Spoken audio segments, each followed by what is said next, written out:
Whoop, whoop. What is up, Bearcats? It's Hump Day. We're here. We're hanging. We're chilling. It's the HMG AEW Dynamite Watch Along and Bell Count. Whoop, whoop.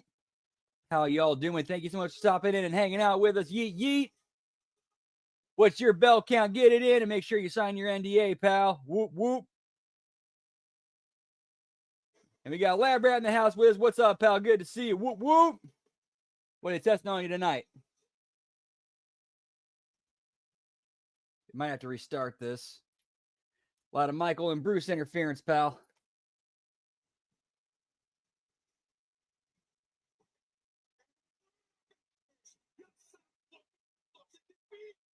Yeah, I got to restart this. One sec, guys.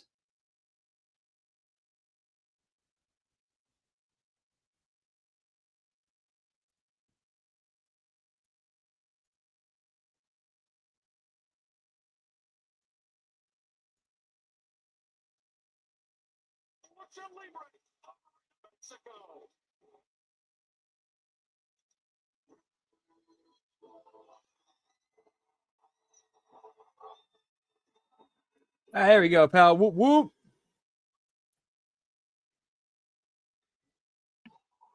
Yeah, at least they don't have a Goldberg, pal. Good. How's it going, Scott? Good to see you, pal. Whoop, whoop. Hope your hump day treated you well, pal. Yeet.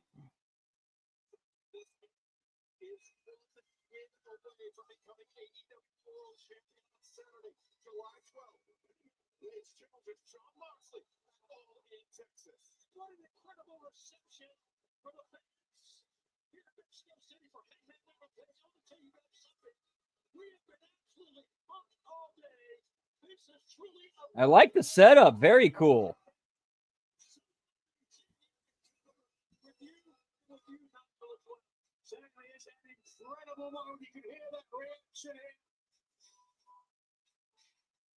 Only one man who can follow it.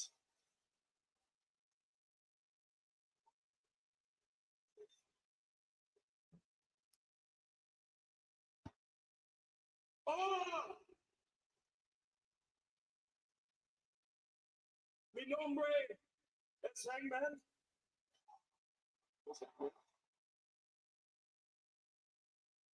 Y quiero decir lo siento por mi español porque no es el mejor.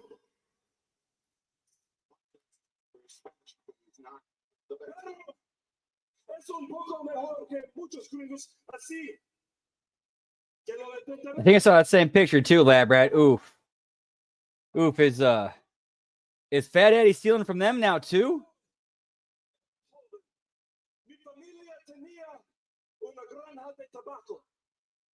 Y cada verano, como 6 hombres vienen de Ruiz Nayarit a trabajar. Back when he was young, his family had a farm, and Adrián, that came from Mexico. Samuel, Adrián, y como 2 o 3 Migueles. Those names. Y cada año trabajé con ellos. Y ellos me enseñaron sobre But yeah, make sure your ride or die's got some energy with you. mexicano.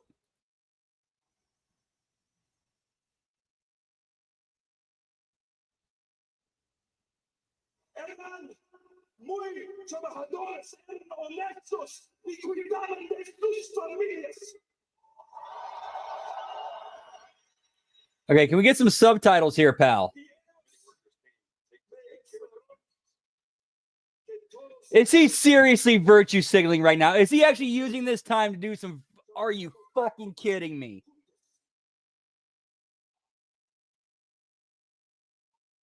Así, yo quiero decir gracias por recibirnos en su casa esta noche. Yeah, for real, Scott. What's up, Gruss? Good to see you, pal. Whoop, whoop. This really is turning into some woke virtue signal pandering. Are you fucking kidding me? Gracias por esta colaboración entre AEW y CM ganado, porque cuando trabajamos juntos, podemos cambiar el mundo. Now I'm kind of hoping Moxley goes over if that's what he was doing. Ahora, hablarle de nuestro campeón, John Moxley.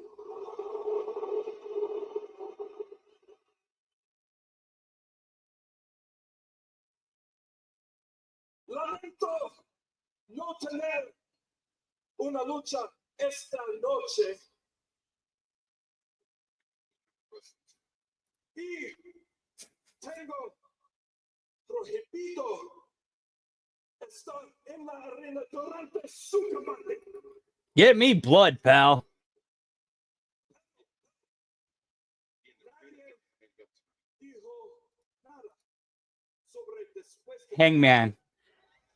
Because from a sound, like it looked like he was kind of getting, doing virtue signaling and some of that woke nonsense. And because they're in Mexico, so it's like, oh, I'm going to do this to get myself over. And also do this entire promo in Spanish too.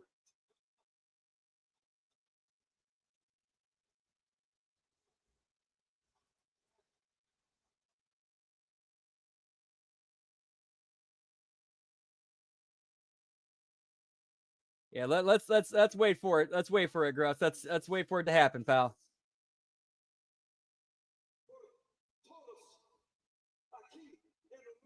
Yeah, sadly that is the case, which doesn't surprise me when he's the kind of guy who says something like, I don't need to listen to advice from veterans. I'm a world champion in AEW, and we're building our own company, and they're just a bunch of haters.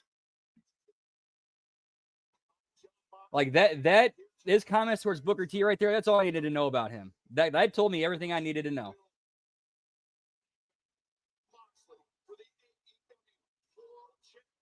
You do not treat Booker T like that. You do not treat Booker T like that. With such level of entitlement and disrespect.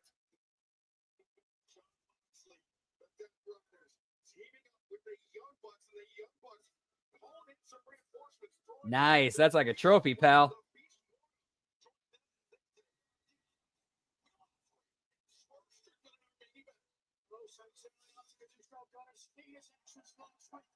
So I think we're currently at 0 belts at the moment. I'm gonna go 12. I'm gonna go 12 tonight. Actually, no, I'm going 15. I'm going 15 tonight. I forgot we're doing a cross promotion. I'm going 15.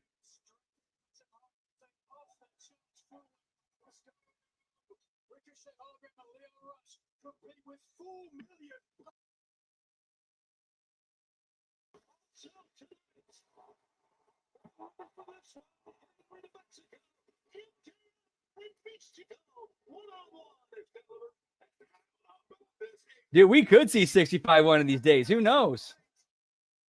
WWE or TKO buys up everything.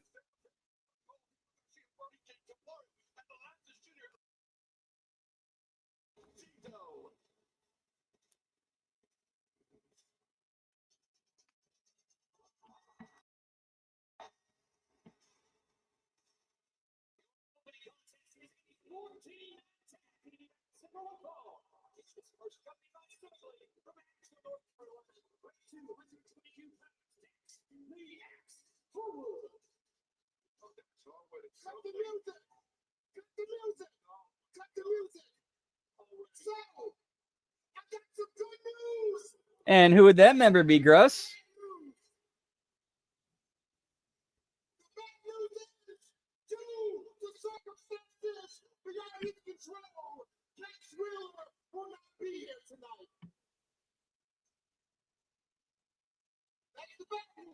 The good news is 1.5 of FTR is here tonight. Stumbling at the great death. And give me Mr. Iguana, pal. I'd pop for that. That's not gonna happen though.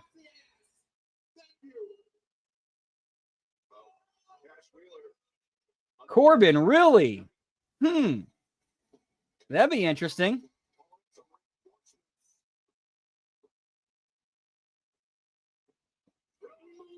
Yeah, now And that's one of those ones I kind of got to watch it play out. Like, I'm not going to look at it as a spoiler. I'm not kind of looking at it as more of like a possibility. Like, okay, that option is now on the table, and it's one that makes sense. So the likelihood of it happening is one I wouldn't mind putting a couple bucks on.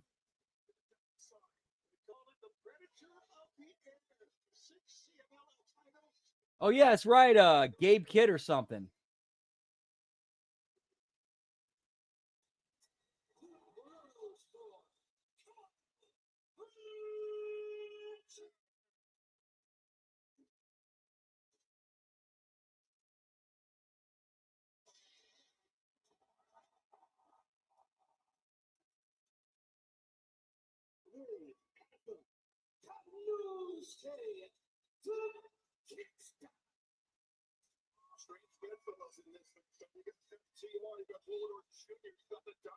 There's one belt. Wait, no, never mind. Sorry. I can see it happening. So I just make Darby the man the entire time.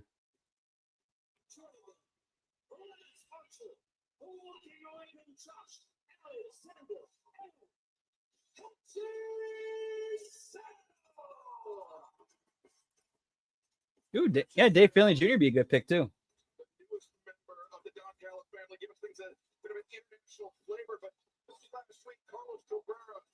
Summer blockbuster celebrating Atlantis Junior and Atlantis Senior, and they were abruptly interrupted by MKR. Things got physical. Maybe Saturday got is it really clean? The pile drive interaction you could see.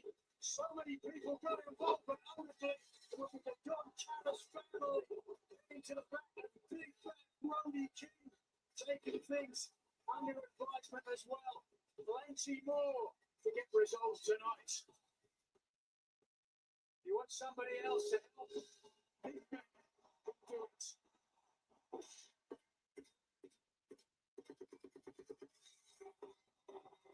And yeah, that is true. Okay, there's one belt.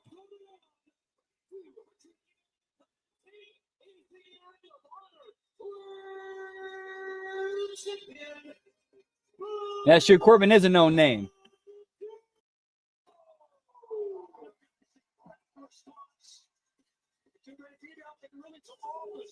Starfruit sherbet sounds pretty nice. So I'd say go with that, pal.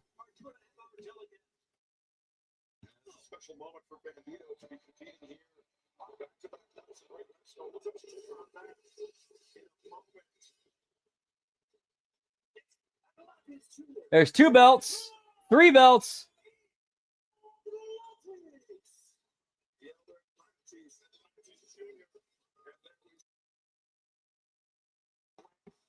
Reaction for Atlantis, of course, one of the fan favorites here in Arena, Mexico, but his son not quite as popular, Nigel. Well, oftentimes very difficult to follow in such big footsteps.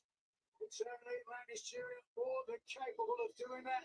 Standing alongside Bandito and Templaro Junior. Templario, excuse me.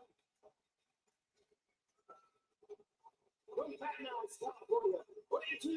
185 pounds.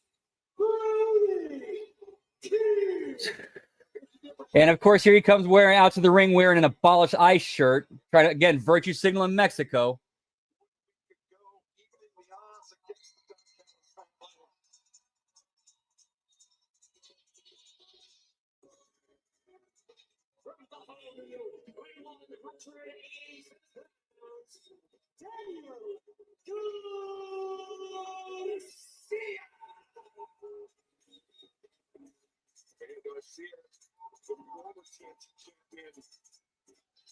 One of those bucket list things for Garcia competing here in the Arena, Mexico. Yeah, for real. He can stay there.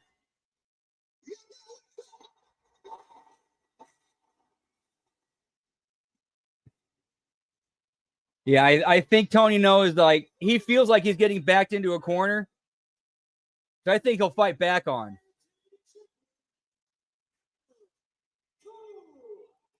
That's 4 belts. facing the current TNT champion, Cole. The last man to set up for his side. And this is going to be a very, very interesting, very tough to officiate. Many bodies are going to be chaotic. The chance, no question about it. You see that, the right smart smile on the face of Andy McCall, as handsome as they come, and he's got the goal to back it up.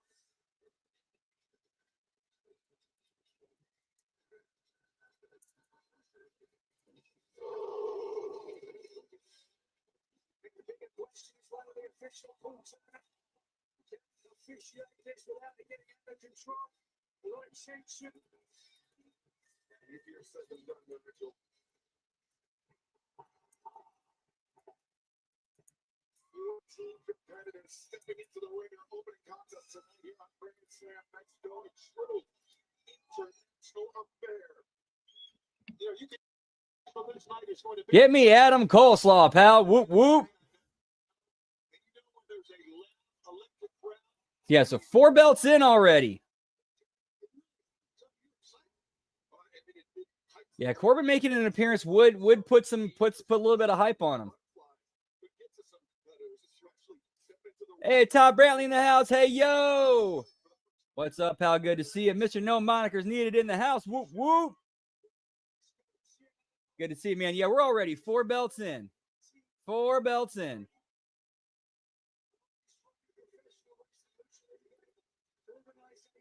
You in for 11? All right.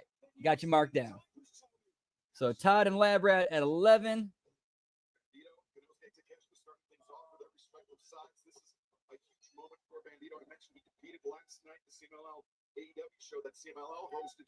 I think this is I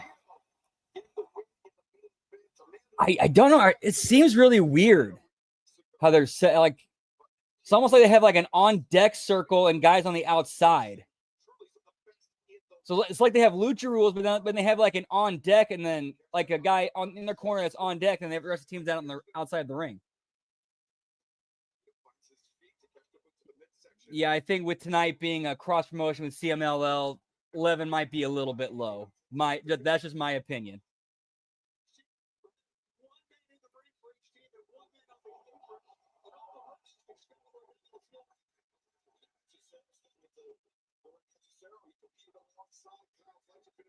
Yeah, for real. Let's have no belts. Yeah, it does look like lucha rules, but each team has like an on deck person.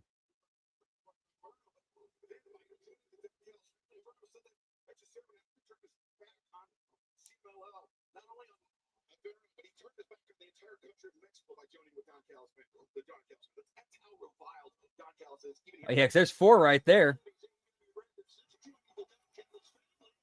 And she's wrestling for the CMLL women's title tonight, too.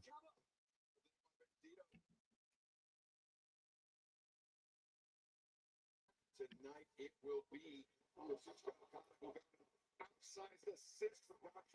yeah, 61 more belts on top of the previous 61.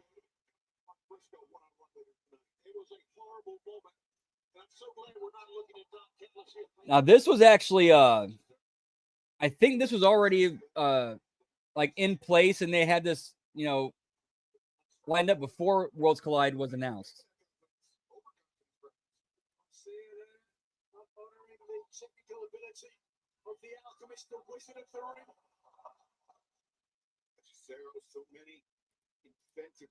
I'm gonna go check real quick.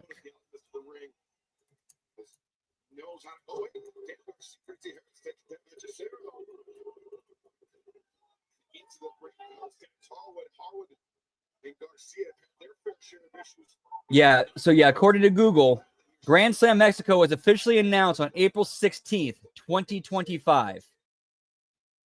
The purchase, the WWE TKO purchase of AAA and the Worlds Collide event was not announced until WrestleMania Night 1 later that month.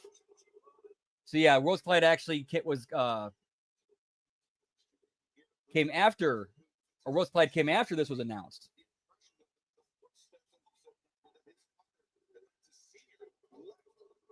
Yes, I believe this is a 2-hour show.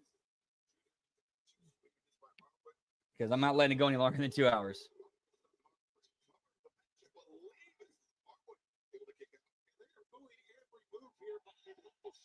Yeah, that I can agree with too. I think the whole thing with like them buying AAA and then counter programming them, I think that might a little bit of a fire under Tony's ass.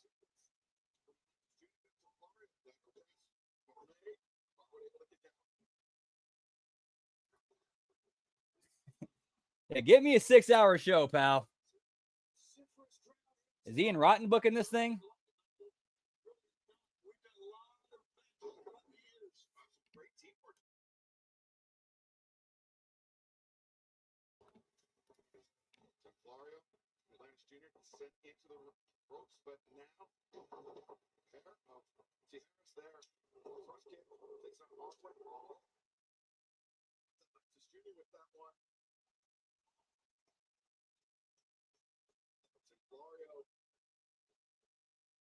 Brody, as you can see, is up on the apron of the ring. Like I said, a difference maker.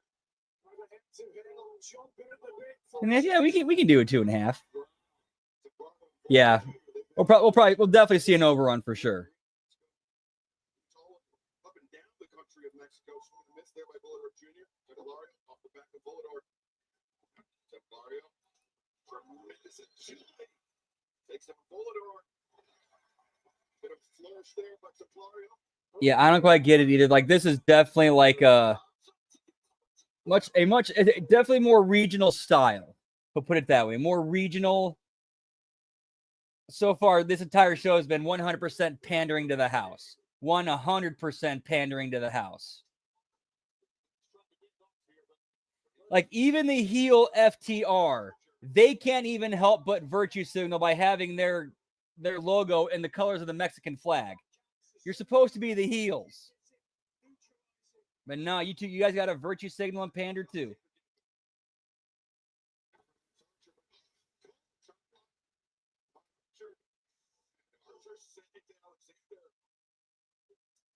Honestly, I hope that match ends up being a squash where Gunther just obliterates Goldberg. Just obliterates him. That would actually be a great way, in my opinion, for Goldberg to go out on the Shield and put a new dude over and give him a big rub. Like, pass that torch. Alberto Patreon.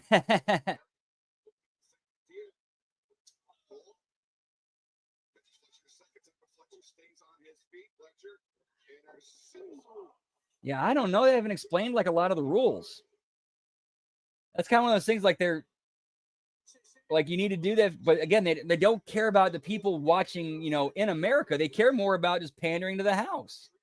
Like, explain to us what's going on so we understand what we're watching.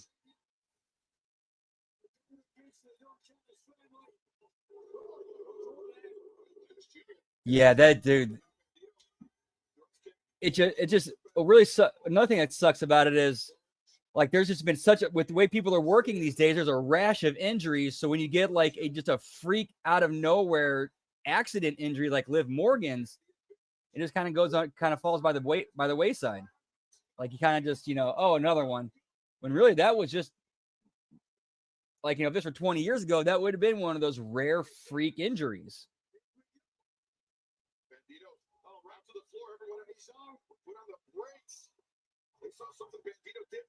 Yeah, make it the rules as we go.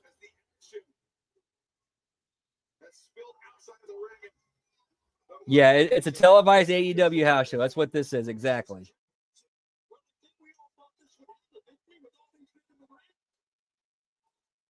I could see that happening.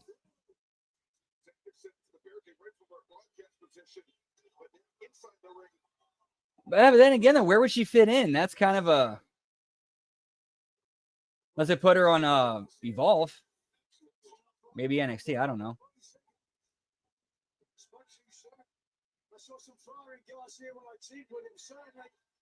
Oh, that's awesome, dude. That's funny.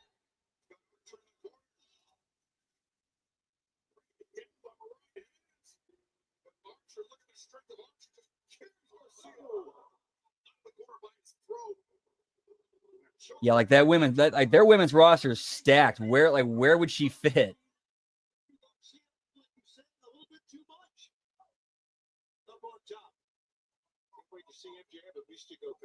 Yeah, she needs to eat something to get back in the gym. Yo, what's up, Nelson Castle? Good to see you, pal. Whoop whoop. Lucha. How you doing, man? All is well here. Hope all is well with you. Whoop whoop.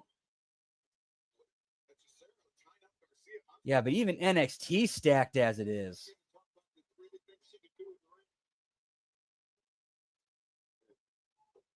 Maybe TNA?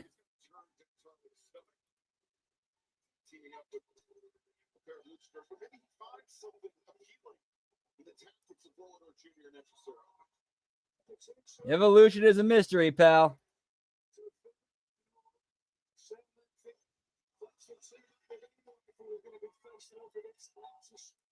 Yeah, for real. This entire so far this show has been just a complete pander to the crowd, virtue signal house show.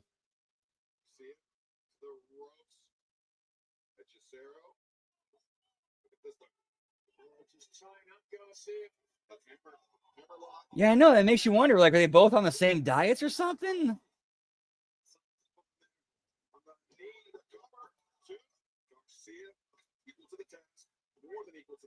Yeah, Britt Baker speed champ, pal.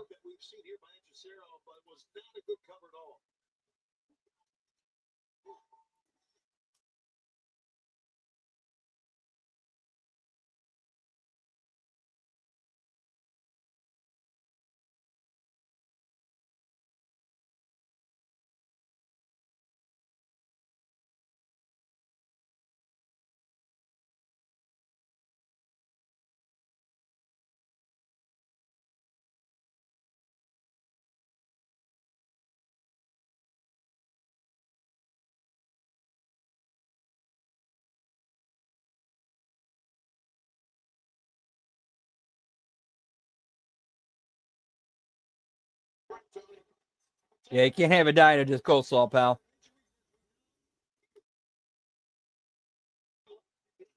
All right, hang on one sec, guys. I gotta go throw some laundry in the dryer. Be right back. Whoop whoop.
I'm back. Sorry about that, guys. I apologize. Much apologies. Sorry, had a.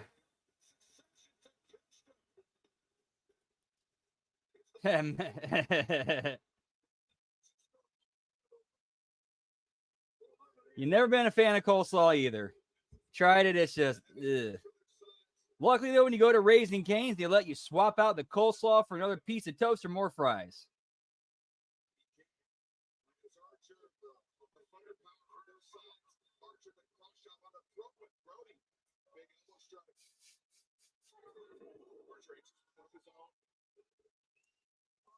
Yeah, I'm sorry, man. I can't do the coleslaw. I apologize, pal. Yeah, way too much going on. Where do we go?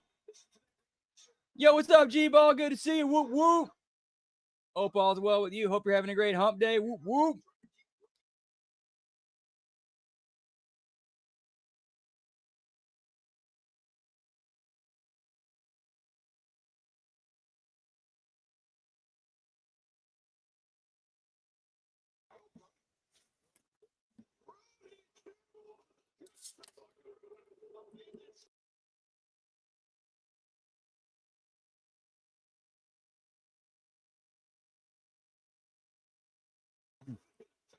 You get the extra coleslaw. Yo, what's up, Jay? How good to see you. Whoop, whoop. Happy hump day. Hope you're having a good one. Good to see you. Whoop, whoop. How you doing, man?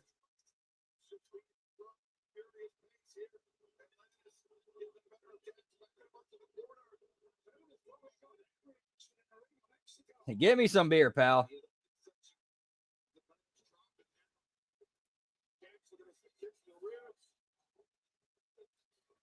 Yeah, I know, for real, dude. Those Panthers, bro. Those Florida Panthers, man.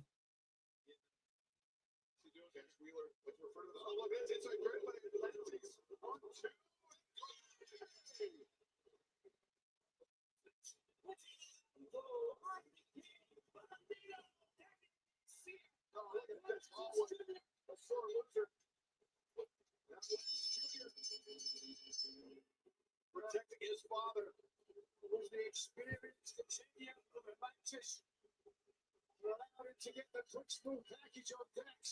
Yeah, this was very confusing and difficult to watch.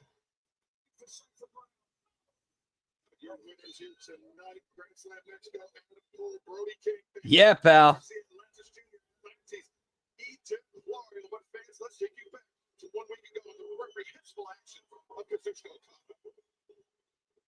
Oh yeah, I totally get that.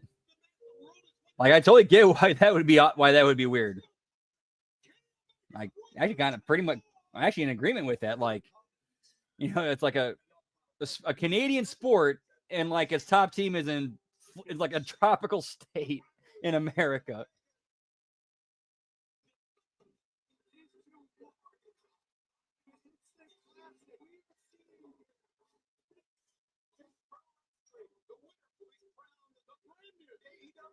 Unified champion. 7 years we had our last match. So when it comes to this match, let's leave it all in the ring. One final time for everything. This match should not be you in Okada. Don Callis, the man who discarded Kenny Omega. And all in, it's Kenny Omega versus Kazuchika Okada. There is one trick that you can throw to ruin that. Oh, you know all of my tricks. Oh yeah, give me the Mexican Destroyer, pal.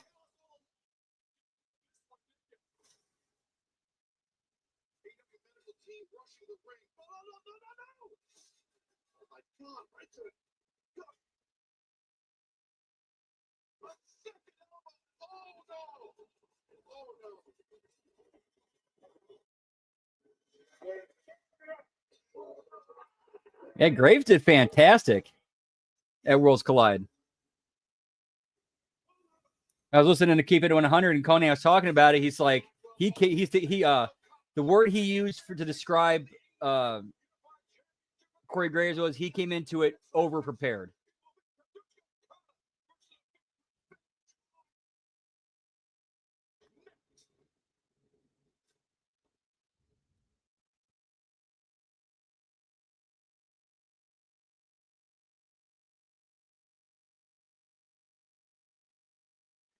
Yo, what's up, Chris LeClaire? Whoop, whoop. Yeah, man, that's terrible. That sucks. And it just a freak accident injury.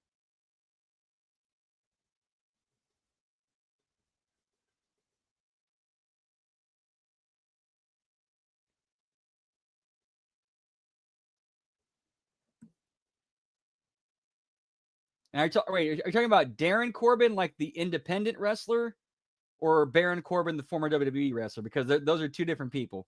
And I've met Darren Corbin and been on shows with him before.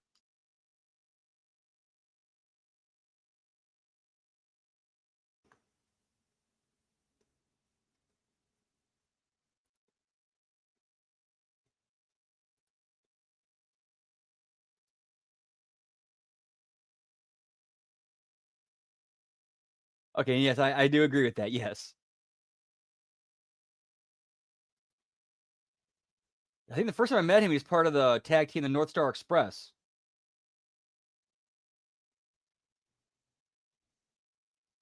And had a pretty decent singles run on the independents.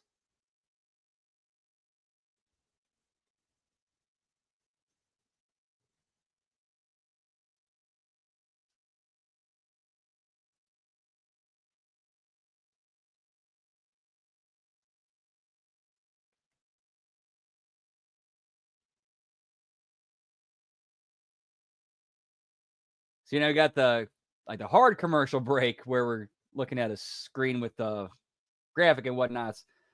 How's everybody been doing this week? Hope everybody's having a great week. Happy Hump Day. How was your day? Yeet.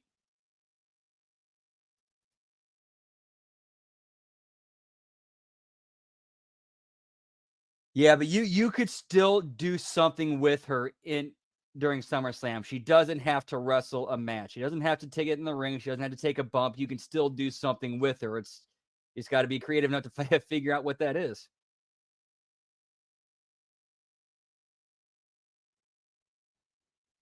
I remember that now. Yep. Yep. Now that you said that, that's coming right back to me.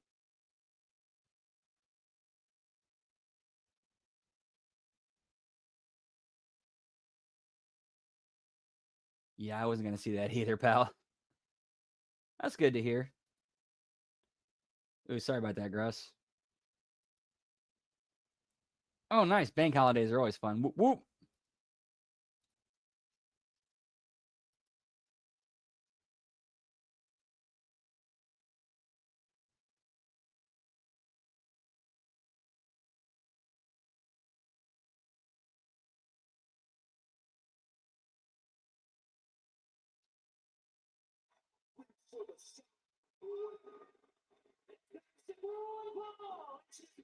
From 74 Delaware, weighing 229 pounds, Mark Briscoe. Mark Briscoe's had a long friendship with Kenny Jason. How about throwing out this channel to Kavicha Okada? Let's hear from Briscoe himself. Nice. That's working out for you, pal. Whoop, whoop. So I think we're still at 4 belts right now. Yeah, the two CMLL belts, the US or the TNT, and the ROH World. Okay, yeah. We're still at 4, pal. Yep. Puff, puff, pass, yeet.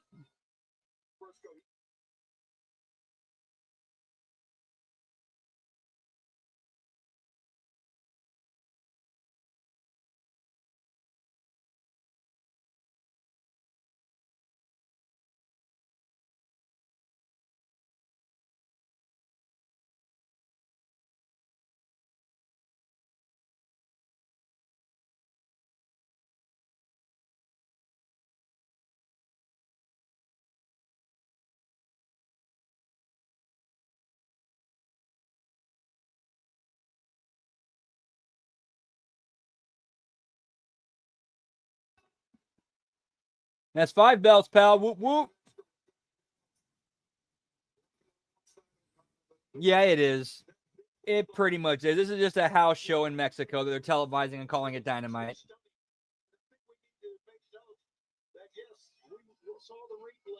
saw the injury to Kenny Omega. The diverticulitis. Oh, nice, Scott.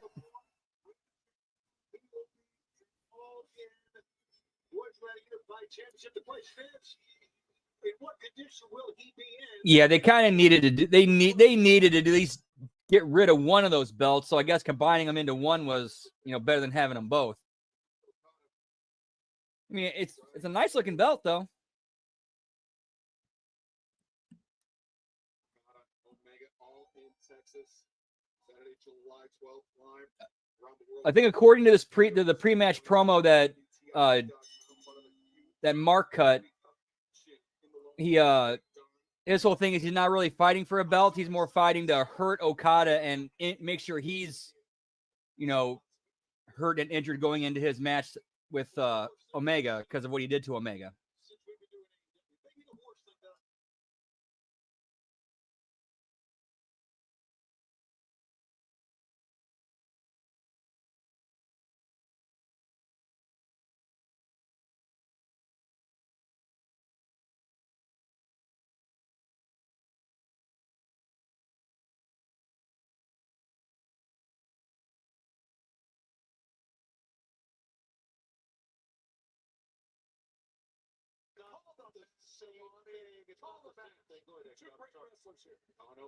He started to look like Paul Heyman did a couple months ago or last month.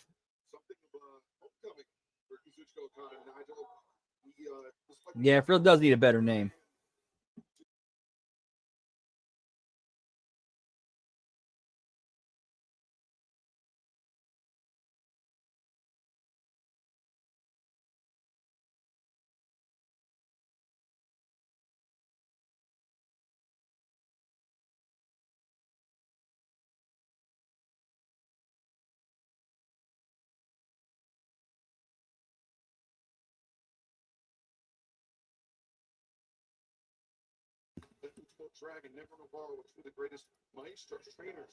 Death by Tan Code Orange, pal. Whoop, whoop. Part of what makes him such a great wrestler, widely respected, and it's also part of what makes Mark Briscoe so. It's been a decent match so far too. But it's a couple minutes in.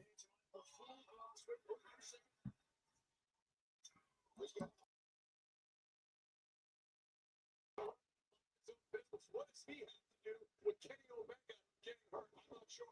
He's somebody that respects Kenny Omega. He considers Kenny Omega a friend. That's his problem.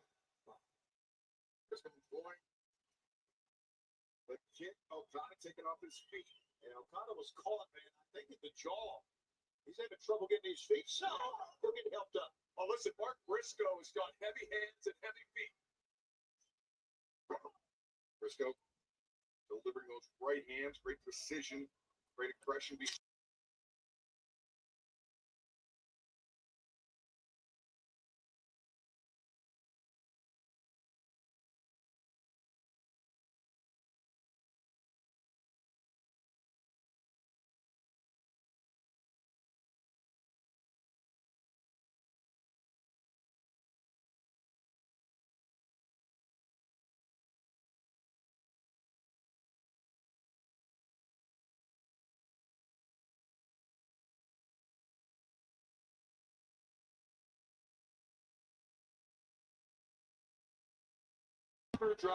Oh, there we go. That's delicious. Whoop, whoop.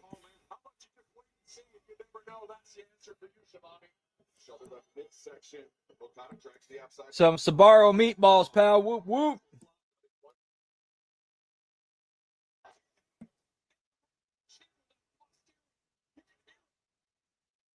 Down goes the Continental Champion, Kazuchika Okada. This match, a rematch of their match in the Continental Classic this past December as we see Briscoe the Chicken. Yes. Korean chicken, but with, I don't know, kids, I think rabbit might be a better Monica. Oh. That's quite a brood. I agree. Briscoe charging in, but Okada, that long leg of his gets the boot up into the face. Oh. Pretty home as Okada elevates Briscoe to the top. Briscoe spilling to the floor. And fans don't go there because the action from Grand Slam Mexico continues live. Guys, I'm always amazed as we take a very good look at Okada.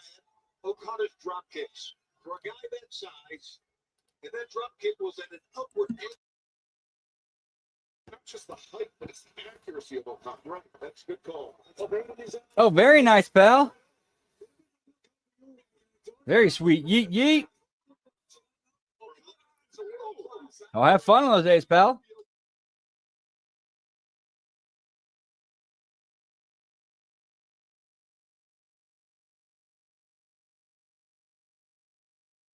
Okada, the Continental Champion, will be facing Kenny Omega, all in Texas, Saturday, July 12th. The winner takes all. Kenny Omega to get it. Those titles will be unified. The winner. I know you do, Mark. I know you do, buddy. You got it, buddy. Nice. Nice, pal.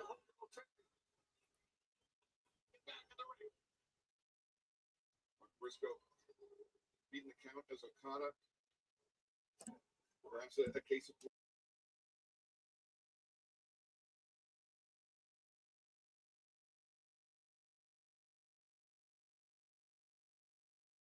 I'm gonna grab some sodas. Be right back. Whoop, whoop.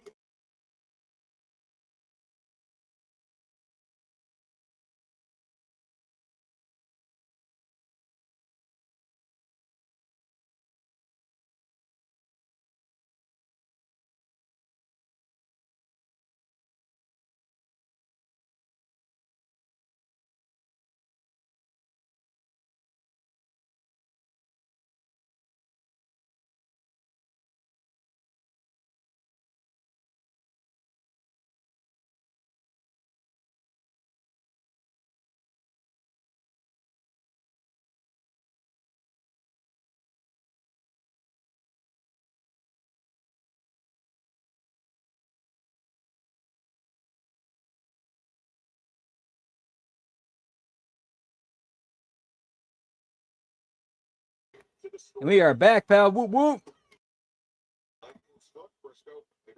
So yeah, I think we're creating. Yeah, so 5 belts. 5 belts are at. Whoop, whoop.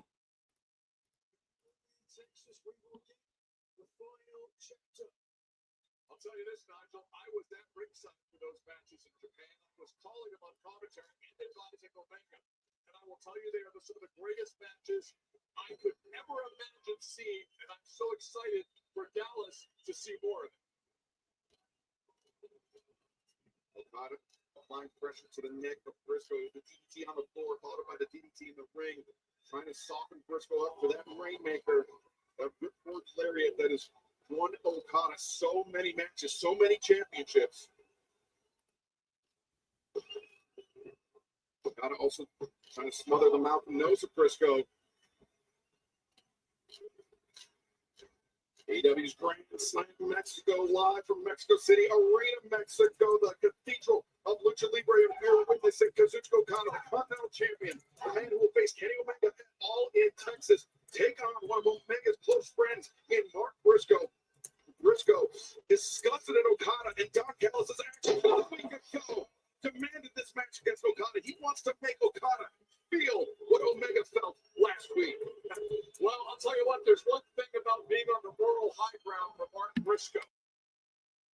Because you might end up 6 feet under, and that could happen here tonight because Okada is looking to send a message. Yeah, I've heard about that. WBD might be WB, might not be, it might go back to WB and D.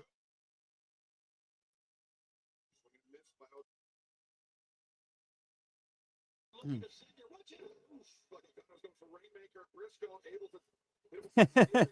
message is that you ain't seen nothing yet. That we're going to roll with this new attitude all the way through Dallas. We're going to take that belt from Kenny, and we're going to do whatever we want here in All Elite Wrestling. What a night. Listen to the fans. Get Mark Briscoe pumped up. Still have so much more to come on this 2.5-hour special broadcast from Mexico City. His programming note, Collision is set night and time and network. 8 seconds on TNT this Saturday. Great seats still available. We head to Seattle. First, oh, look at this. Great move in the eyes. Great move. Yeah, the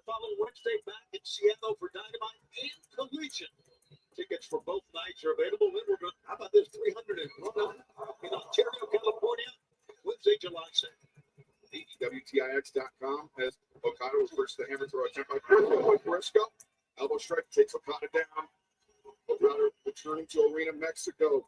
First time since 2018, but he competed here in 2007 as well. So, of the AEW athletes, perhaps the longest tenure, the most familiar with Arena Mexico. That's Fisherman Buster, center of the ring. 1, 2.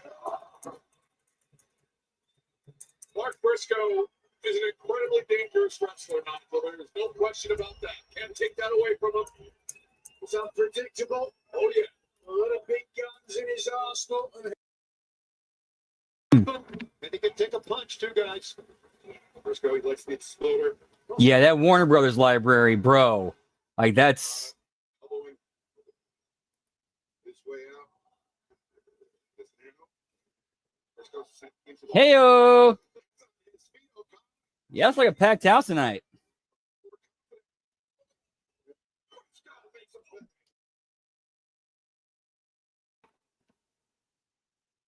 Briscoe. Corner, Bandera, no. Instead, Okada grabs the ankle, switches out. There it is. What execution. Okada once again targeting the neck of Mark Briscoe, Nigel. Smart decision of any veteran. Weaken a body part and then focus on it. Neck of Mark Briscoe, the years of 12 he has put on his body. Okada looking for the elbow. The elbow drop off the top. This is how he damaged that midsection. Yeah, give me a packed house for once, Jones, pal. But hey, you know, good for them. I want to see AEW, get some good momentum. I want to see them get better because it really does feel like recently Tony's got a little bit of a fire under his ass.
Unbelievable drop kicks. You don't normally see people as tall like Okada be able to hit drop kicks like this. Second Rainmaker attempted the miss into the midsection. Briscoe. They get Trey Jay Driller once again. Okada sitting on a smart move. Here we go. The reversal. Rainmaker again. Briscoe intercepts boot. These two men battling. Oh, no. Okada breaks free. Oh, wait a second. Okada. Stop. Center of the ring. He could probably beat him right now. But Okada to make it certainly.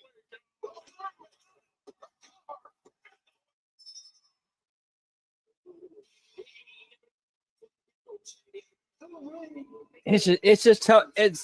Here's the thing I have with Okada. It's tough to get behind that the Rainmaker as a finish when he does way crazier shit earlier in the match that doesn't beat the guy. Or when both guys do way crazier shit in the match that doesn't beat either guy.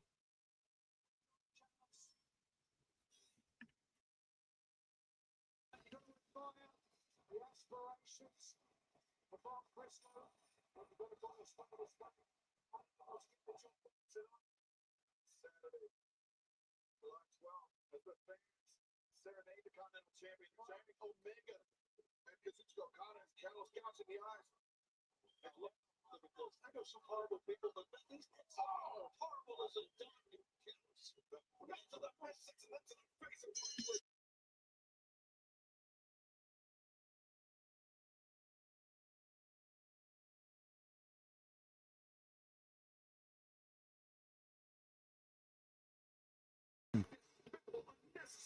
Yeah, ooh, that'd be a good heel. Yeah, load the elbow pad. I like that. Yeah, that would make it much more believable.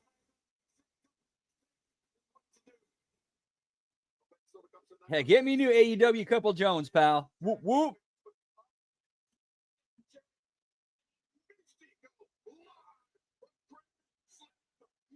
Yeah, that's right. They're together, pal. Beauty and the Beast. Whoop whoop.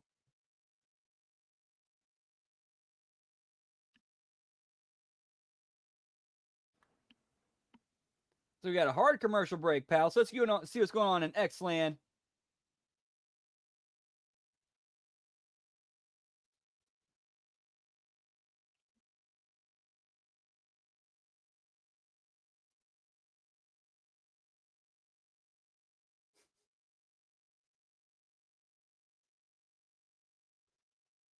I think he only wears one though. Oh yeah, Mordo's he passed the final thing. Like he's now officially a lawyer, which is pretty sweet. If I ever hired him, I want him showing up in full gimmick.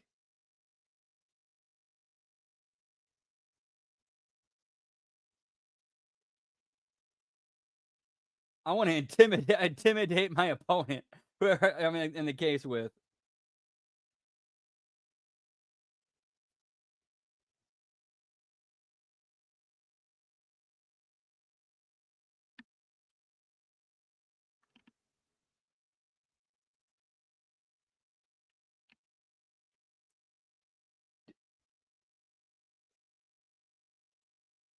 Agreed. Like that, they could actually, dude. You could create some great entertainment out of that, and great character work.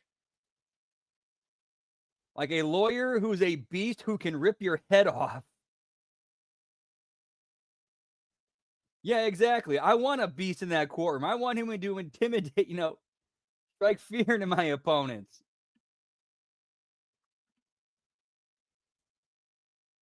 Dude, that Abyss Joseph Park thing, that was probably one of the best stories they ever did. A lot of it was the work of Abyss Joseph Chris Park as a character and a performer.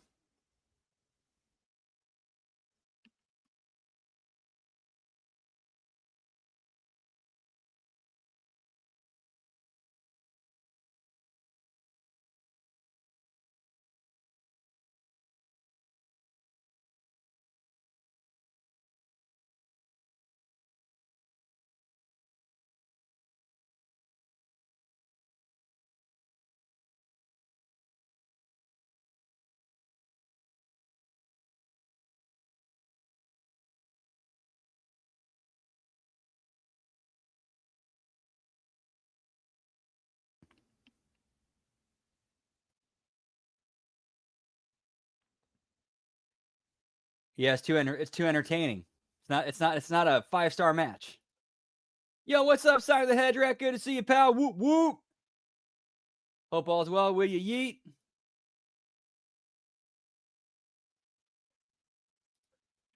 So we're about to come out of the commercial break.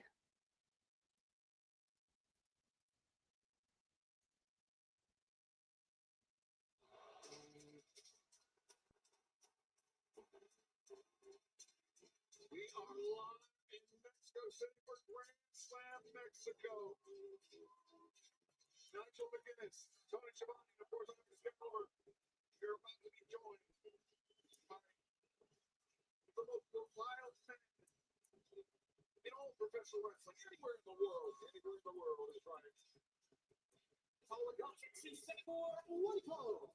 They get accompanied by the Hurt Syndicate from Lakeview, Long Island, New York. 226 pounds. Maxwell, Chico, Freeman, and Cherry. MJF.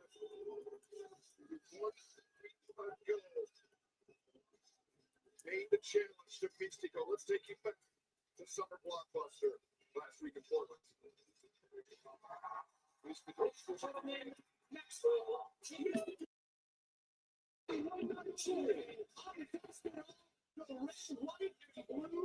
For you.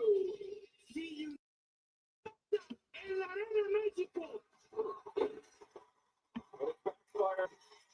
Champ makes the go. But the Hurt syndicate able to swarm makes the go. And now makes the go.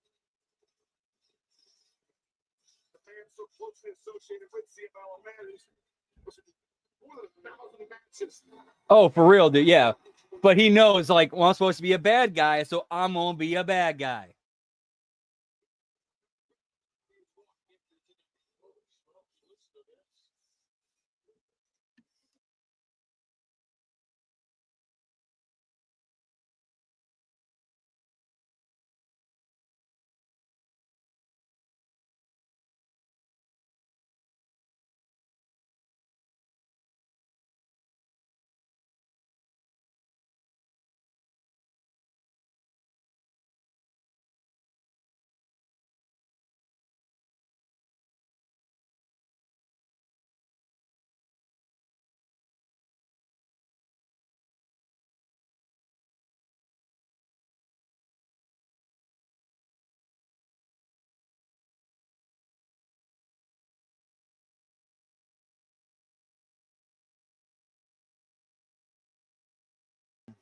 Whoop, whoop.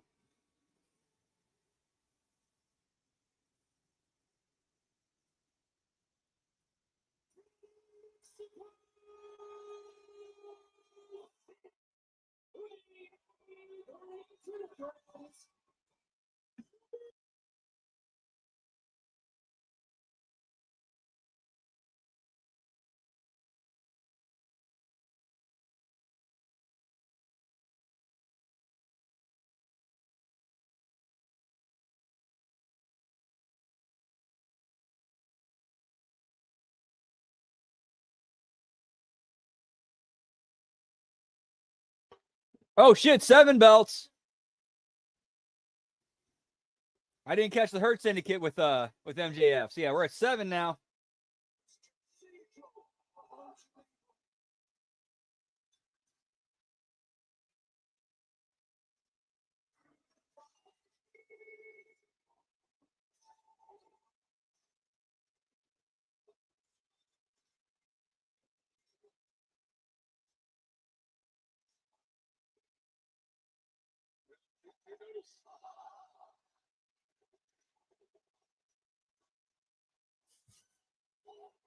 Yeah, it was Monday Night Raw, pal. Long ass entrance.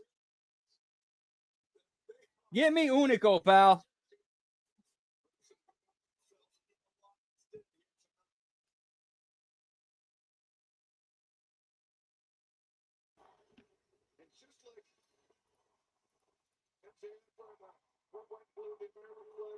Coming into battle tonight wearing the colors of El Tree, the Mexican flag. As incredible a moment as that was, it is now time for karaoke to end. The professional wrestling to start. The former AEW World Champion, HMG, is looking to embarrass Mr. Cole on his own turf.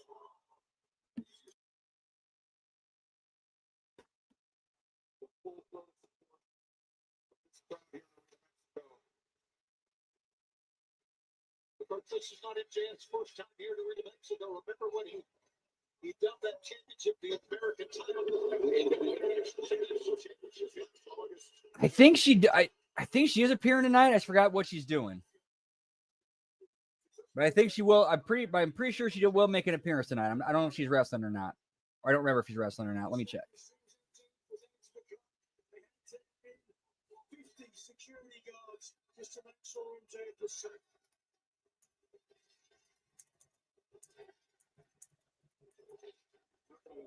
Translate what that means, but well, I even know that word.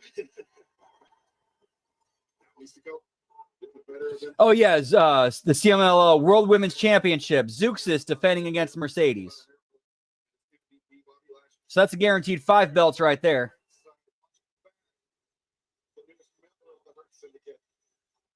And if Tony Storm shows up, that's a 6.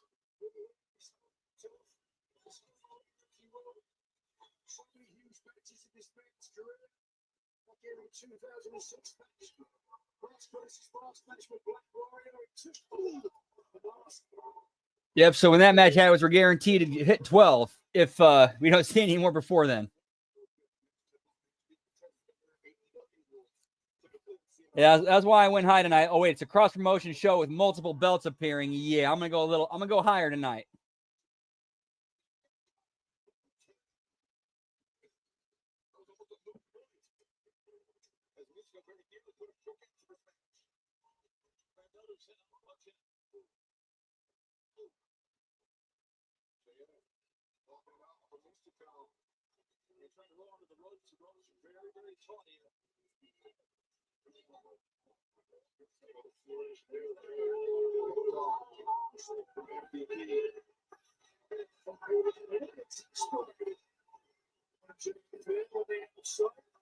Yeah, we've seen MVP put up his other guys too, so he'll take no guts to go pursue MJF and Mexico on site. Look at MVP needed World Tag Team Champions. Put on the brakes. He's asking him to work. I don't think he's getting it. Oh, yeah. He got it already. Parting the crowd and letting the cheeks. It doesn't look like it so far. At least so far, what I've seen in this match, MJF and the boys are working together. He's had hundreds of matches in the course of his 25-year career, 25-plus-year career, as Mystico in this building, and he knows how much the crowd can play a role in the matches as they play out. Very much so. I love how he was very clearly doing the Val Venus right there. No, wait, no, that's Rick Rude. My bad, Rick Rude.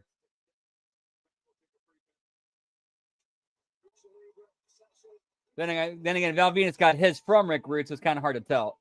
You can think of both.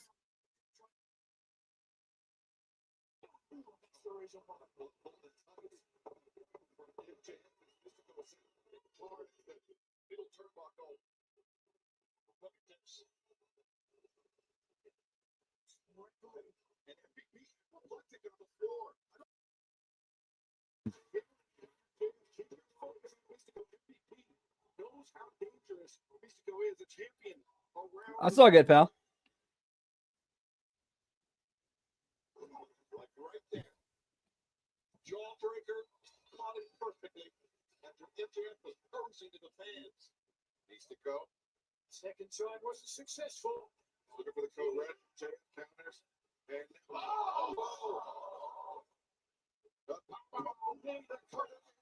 Mystico makes the escape as the action. And this match continues. Don't go anywhere. As I said, we saw him do this last week.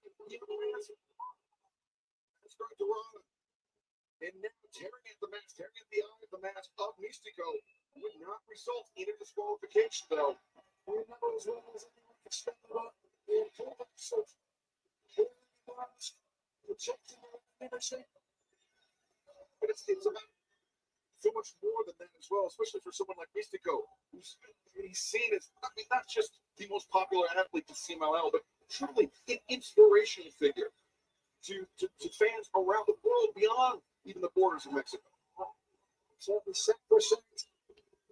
We get luchadors, the great El Sanso.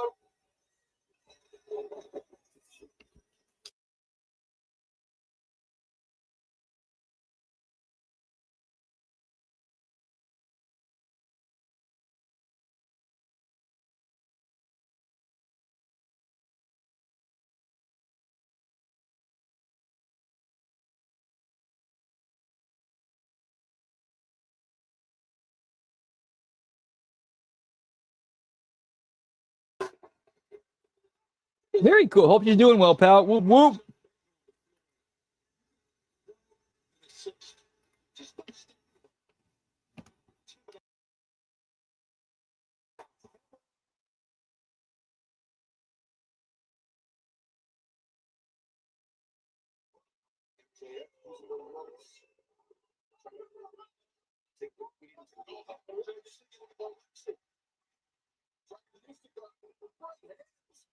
Delivered by Lashley. Bobby Lashley, he knows what he's doing with those hands now. Look, cover back. Yeah. Let's send it down for hands next. So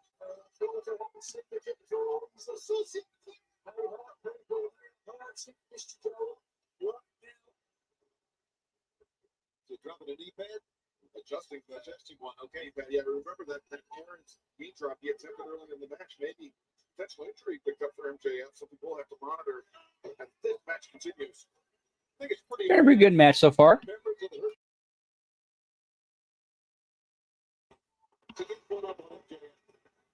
He was a fine wrestler. He didn't do, but then he's got some great protection and great assists.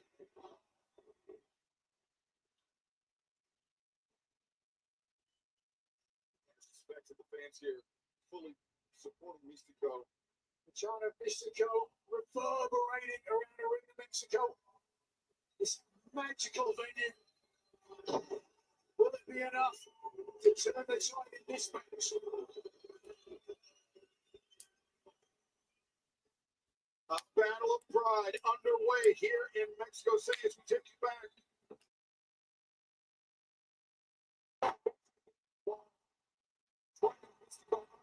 Okay, and then Bobby Lashley to go thunderous in the favor of Maxwell Jacob Friedman.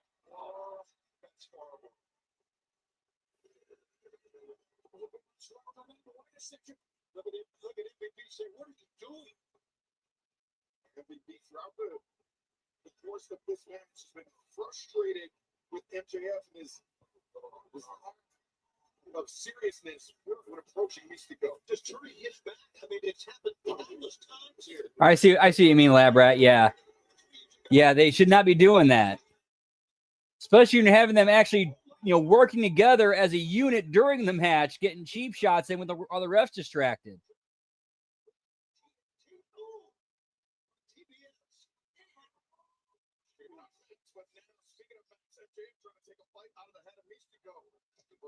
Into the rope, swinging a miss by MJ.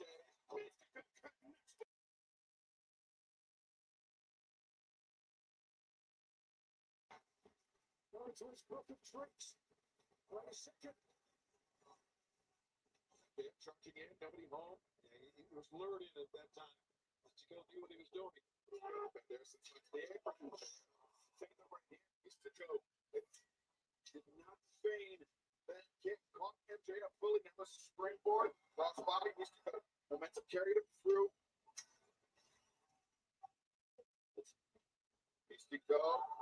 No. Taking to retreat to the floor. Smart. I hate to say it, very smart by MJF.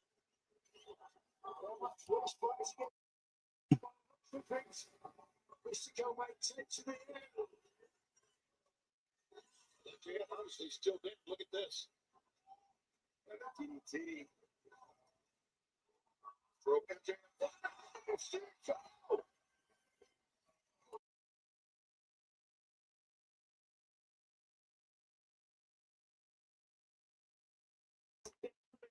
Body from the talisman of CMLL as we take a look at this. All right, so considering like the soap bubbles around that logo, I'm guessing that that brand that MJF fell down is like a dish soap or detergent or something. Oh, why'd you cut away? I almost read it.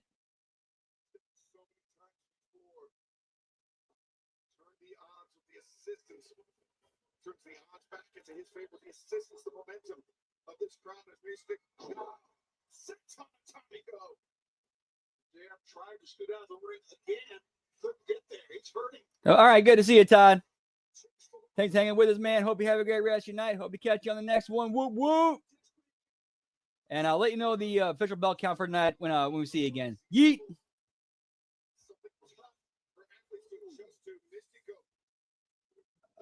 Why?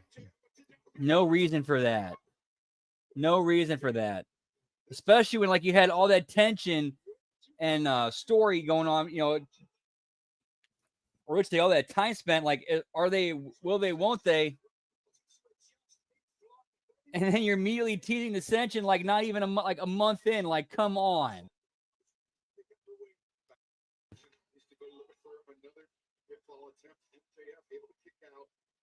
Whoop, whoop.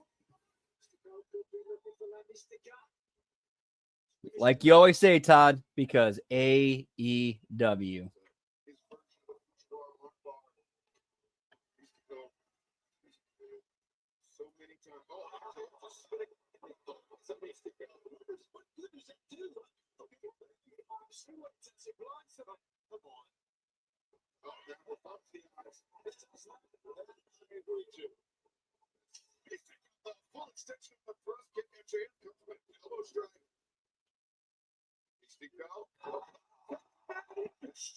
Yep.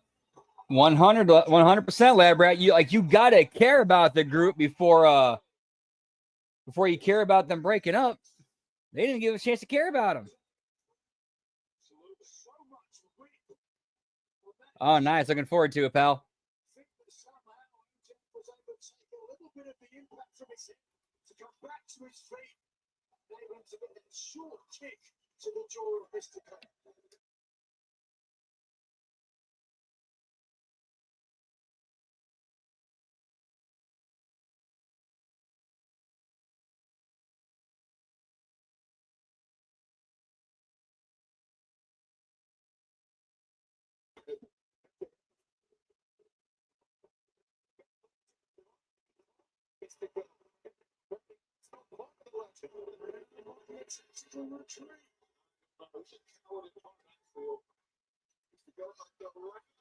Yeah, that is a very cool setup.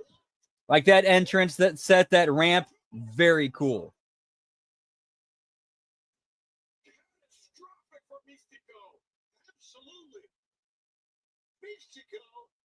Catastrophic is the word. I have to say, I told you so. You only told you so.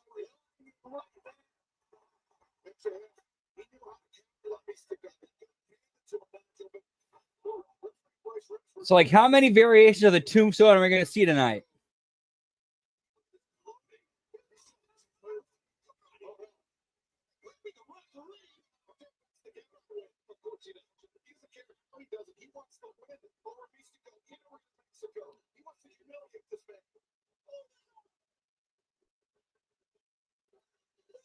I was thinking the same thing, like had some temple vibes, pal. Get me to temple. Whoop, whoop.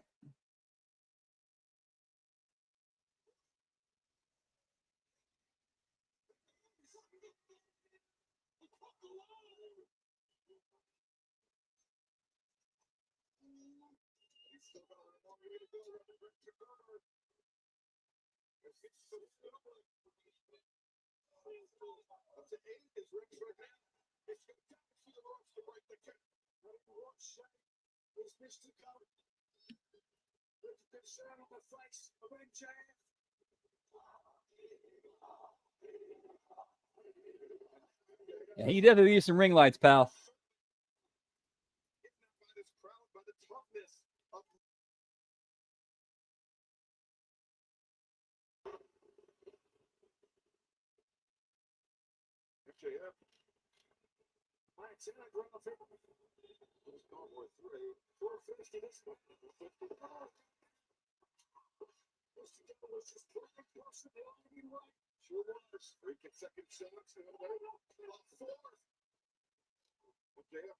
Head rock back and forth.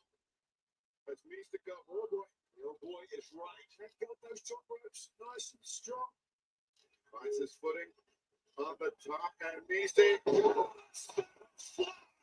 but unable to capitalize with a pitfall attempt. He makes those ropes nice and strong, and so is the man.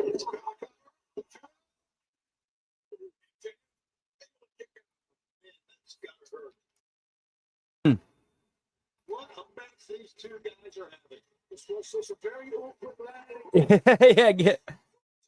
Yeah, the firecracker popsicle. He does.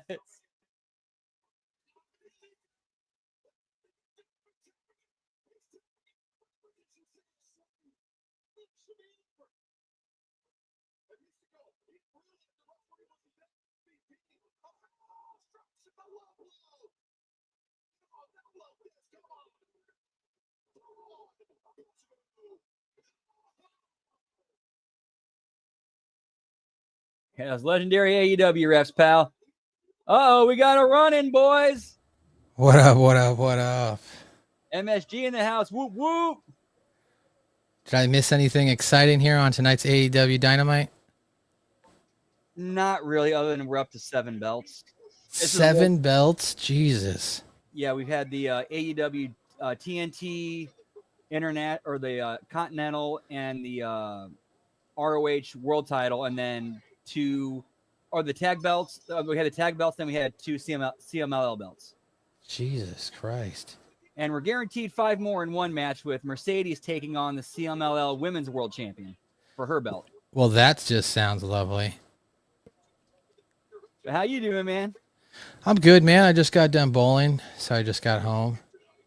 Nice. How'd you do? Oh, I averaged like a 175 tonight, so it wasn't too bad. It was all good, you know, though. Get out, go bowling. So they're beating the shit out of Mystico right now, I can see. Yep, and I said they're indicating that they're gonna rip the mask off. Right. Yeah, it's just the tonight's has been one of like glorified house show pandering to like that audience. I mean, it makes sense. They're in Mexico, right? Oh, they took it off.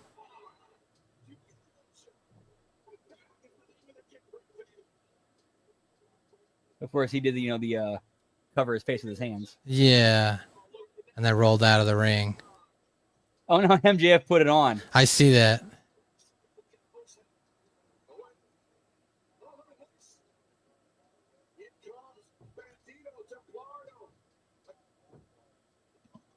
Here comes the rest of the luchadors. Where's Sasha Banks? Where's Mercedes Monet's boyfriend? I think he's technically a heel, so they got Mike Bailey and Kevin Knight jumping him from behind. Yeah, because Kevin Knight and Jet Knight could take down Bobby Lashley and Shelton Benjamin. That makes so much sense. That makes a lot of sense, you know. Yeah, no, for real, Lab Rat. That's exactly what that's my point. The luchadors couldn't do anything, but Speedball could scare off the Speedball, and Jet Knight, they scared him off. Get out of here, folks. I think they're saving Beast Mordos for the courtroom, pal. Like once we take this to court, now here's our secret weapon. Yeah, but seriously though, if I'm Beast Mordos, if I can get away with it, I'm going to court in gimmick. Getting married to Mercedes in gimmick while he's wearing the mask. No, I mean, well, that too. That'd be funny. But I mean, like more like if he's like in court defending somebody, go in gimmick and use that as like an intimidation tactic. Well, what's his name? Didn't Mil Mascaras? They never took off the mask. I mean, he ran for fucking political office and kept his mask on the whole time. That's right, he did. And there's another dude in Japan who did that too. Yeah. Like he actually served, like he served his time in like the Japanese version of the House of Representatives, wore his mask the entire time. But I think it's because of the whole cultural thing. It's like, okay, we get and understand that you're an exception. 4 million peso? Is that what it just said? It's not really the name of the match, so that's about $209,000 match. That's what we're doing here. 1 million pesos for what is it, an 8-man tag? I thought it said 4 million pesos. Oh. Maybe it was 1 million pesos. If it's 1 million pesos, it's only like 50 grand. Yeah, 52 grand equals 1 million pesos.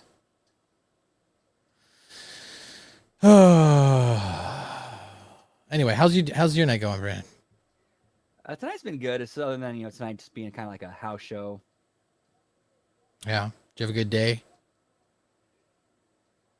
No, not really. I'm sorry, buddy. Yeah, my own dumbass acting before thinking and not assessing my situation around myself. Like, you ever been on deliveries? You get to those like office buildings where it looks like every entrance is the main entrance on every side of the building, and it has a parking lot around the entire side of the building. Yes. Well, I got to one of those, And I go to park my car. I get out with the food. I go to the thing. Oh, that door's locked. Okay, that's not the entrance. I get back to go into my car. I happen to have parked as one of those ones where I was right next to like it's one of those itty bitty walls, like in this parking lots they have sometimes, where like you can't even see it over the hood of your car. Oh gosh. So I pull out of the parking spot. I think I got a full clear. Like I think it, because it's just other parking spot. Like what I see in front of me is other parking spots. Right. I don't see this little wall in front of me. I go forward, right into the wall. Front end is smashed up, and I might need a new radiator. Damn, that's not a good day at all, Brandon. No. Damn, I'm sorry that happened to you. That sucks. But Fucking... again, I got to admit that was my own fault for not like looking around. But at the same time, it's like those are kind of hard to see. Like I was right next to that wall too, and I didn't even see it was there. Jesus. Do you have insurance?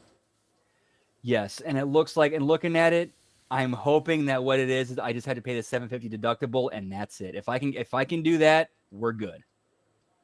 Well, hopefully that's all it's going to take. I mean, it doesn't sound like your car is totaled or anything like that. Like Yeah, your airbags didn't go off, right? No. Okay, that's good. That's good.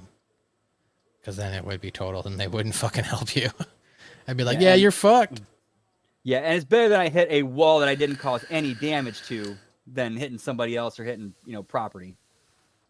That's true, because you didn't really hurt the wall. Yeah, like nothing happened to that wall. Damn, dude, I'm sorry. I got into a car accident like, what is this, 2025? So 7 years ago.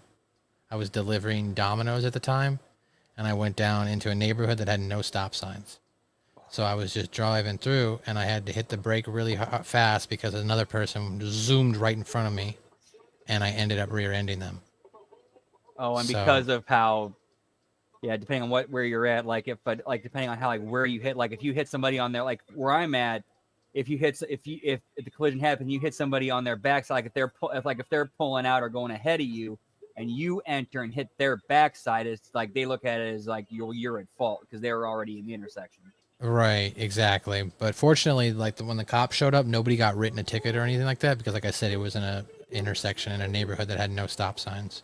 Right, and I think that, and it makes sense that they would kind of like, okay, we're kind of this is a kind of a unique situation where it's like, yeah, this could have gone either way. You can't really point a finger at anybody. Right. Now that lady ended up like, getting the full amount she could for the insurance or something. I don't know. They must have settled or something because I never heard anything from it again after I filed my report. But the shitty thing is my airbags went off, so that car was totaled. Yeah, and I liked that car. It was a nice little Nissan Versa, fully loaded with the sunroof and heated seats, and I loved that car.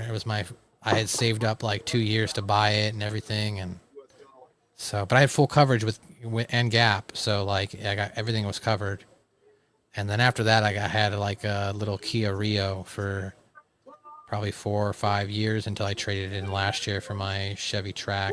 Not last year, but the year before. So, the car I have now is pretty decent, except for the fact that like I moved from a dry state to like another state with there's more moisture and humidity, so like the paint is peeling.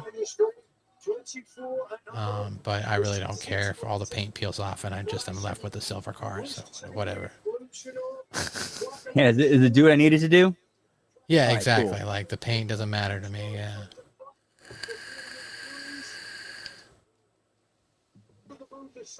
Why is Ricochet walking a little zesty? I don't know. Oh my God, Hologram is back! Oh my God! Yeah, Ricochet tweeted out a tweet, apologize, dive, repeat. Well, no apology, but tweet, dive, repeat. So he deleted that tweet about the people who are being pussies or something like that? Yeah, because it's like, this is kind of like an actual legal ongoing thing. You shouldn't really be talking about that as part of your gimmick. Right. Or you should be using that as your material for your character. Oh, Leo Rush is going to wear a mask tonight? That's cute. I just listened to his new rap song, and I was like, this is kind of whack. I don't know if you've checked it out yet. I didn't know he released one. Yeah, I saw it on X like maybe last week. I was like, this is bad. Yeah, why does he have a jock strap on his face? That's a great question. He's paying tribute to Aldo Montoya. That's what it is. I don't know. I thought Leo Rush retired like 4 times. He did. Yeah, okay.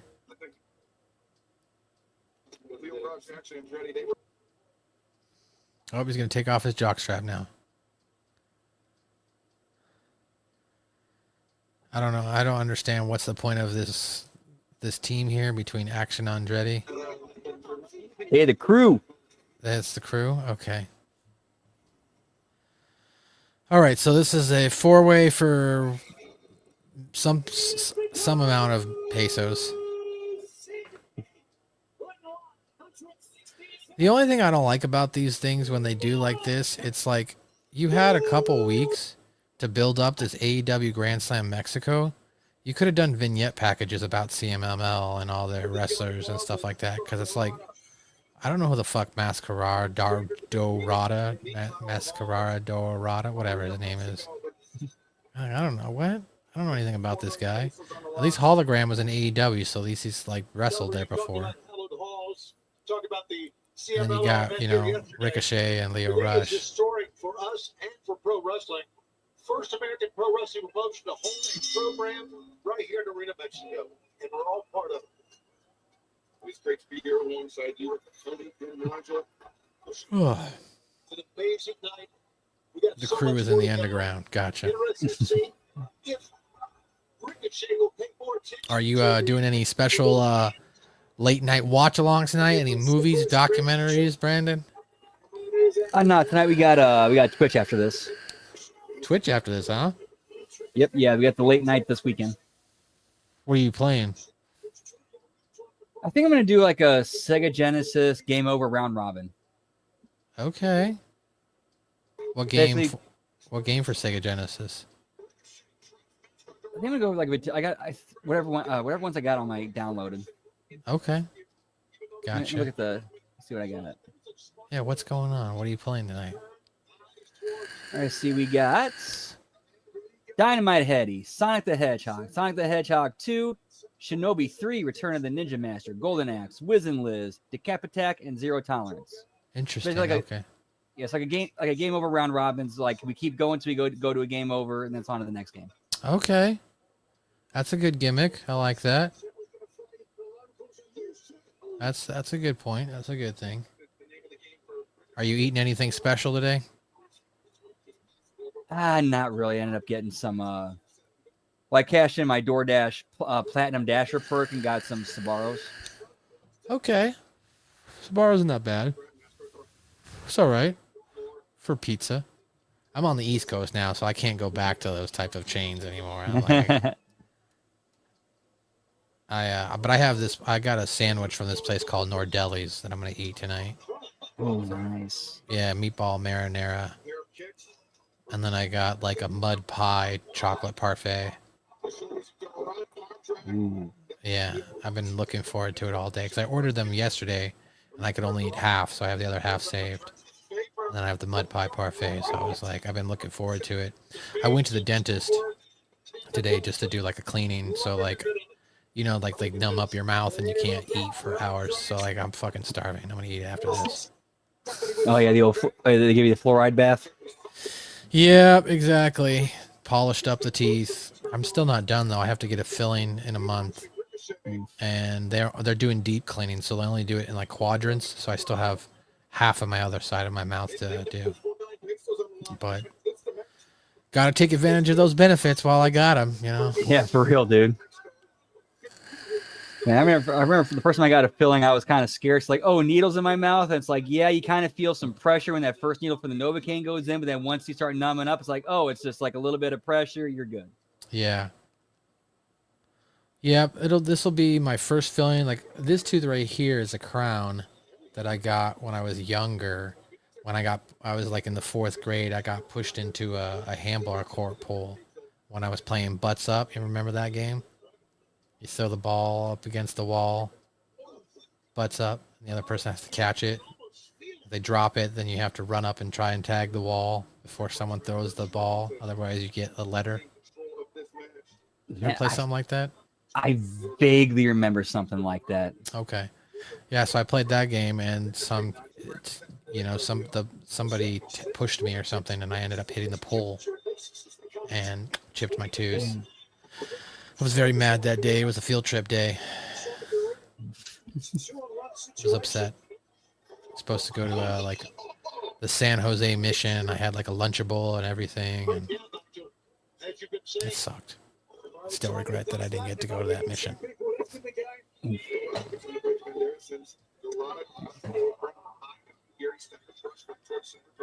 mean, there was one time I had, go ahead. there was one time I had something like that happen when in 8th grade. A part of the 8th grade thing is like if you don't get in trouble, you don't get detention, you don't get your like suspended or anything, or you don't get a certain amount of detentions, or you don't get suspended, either in school or out of school. You know, you're in 8th grade, you get to go to, they take you out to Six Flags St. Louis. Okay. Like literally either the 2 weeks right before it, I'm walking through the hallway and one of my friends, just have it as a goof, shove me, and I happen to bump into a bully who I have had issues with. I'm shoved into him. He turns around and starts swinging. Well, it's on. It's on. So you got in trouble for that, and you didn't get to go to Six Flags? Yep. Damn, that's stupid. And you even tried to worse, explain to them, like, hey, I didn't even start this fight. He attacked me. I was defending myself. They didn't really care because I also had a bit of a history of if people start shit with me, well, then I don't try to de-escalate. I try to just dominate. Well, you know, that's respectable. Nobody wants to be taken advantage of. Hologram off the barricade. Sorry. Nothing like the rectangle pizza from school. Hot take. I hated that pizza. Yeah, I wasn't a hated big that fan. pizza.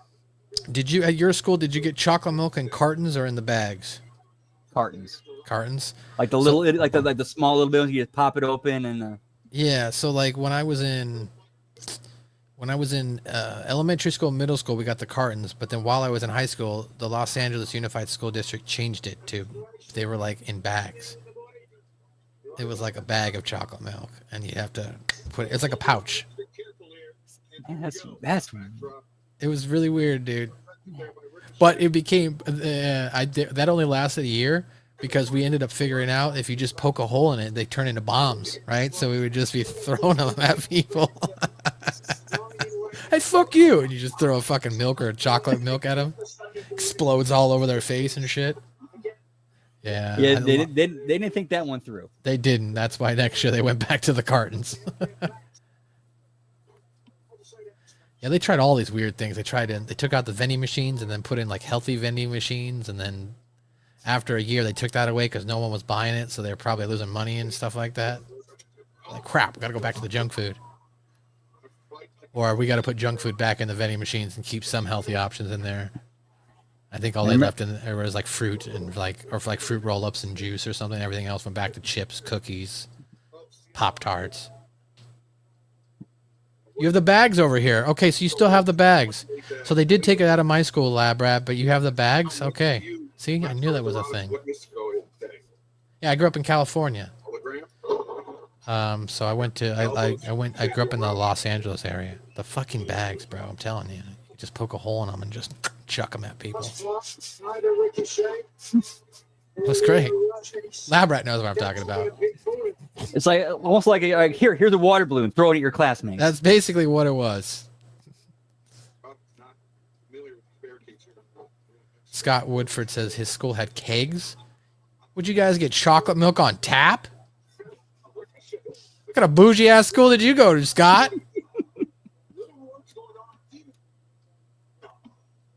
It's like hometown buffet at your school. You got it on. Yep, see, Lab Rat knows. Water balloon. It's like hometown buffet where they got like the chocolate milk on tap. That's true. I got I'm rocking the hat tonight.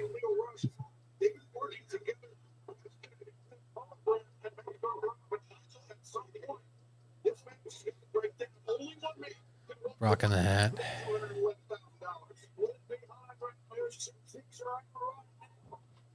Remember the Fruitopia vending machines? Oh yes, dude. Fruitopia. So bad for kids, but it tasted so good.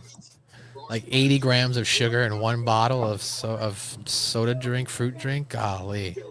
Like I had a No wonder kids are bouncing off the walls in schools. For real. Like I had a ginger ale last night and I looked and that thing had like 50 grams of sugar. I was like, Jesus, why does it need this much sugar? I should have gotten diet. Oh, snap. Ricochet and Leo Rush pushing each other back and forth. What's the main event here with Mercedes Moné? It's Mercedes Moné versus the CMLL Women's World Champion for the CMLL Women's World title.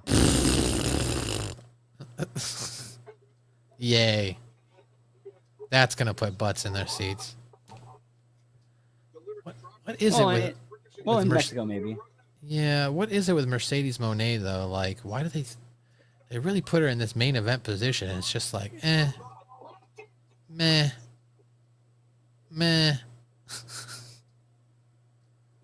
I think Tony's trying to justify the contract that just the money he's paying her. I guess that would only be the logical explanation. Did you hear that Britt Baker may be leaving AEW? Yeah, which honestly kind of makes sense. Like, what else can she do there? Well, she could win the TBS championship, I guess. I mean, she's already been the AEW women's champion, so... But yeah, as far as what else could she do, I don't know. I wouldn't be surprised if AEW introduces like a women's tag team division here at some point with tag team belts for them. Oh yeah, no doubt. I'm surprised they haven't already. Right? I mean, they're already kind of developing tag teams with Megan Bayne and Penelope Ford, and then Anna Jay and Harley Cameron. Yep.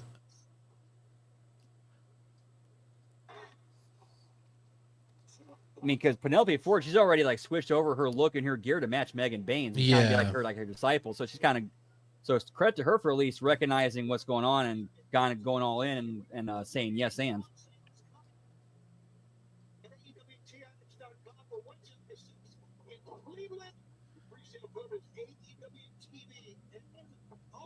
The original Powerade from the 90s. Powerade was pretty good when I was a kid growing up. I will say that. I liked the blue kind, the blue one. Whatever that was called. Oh,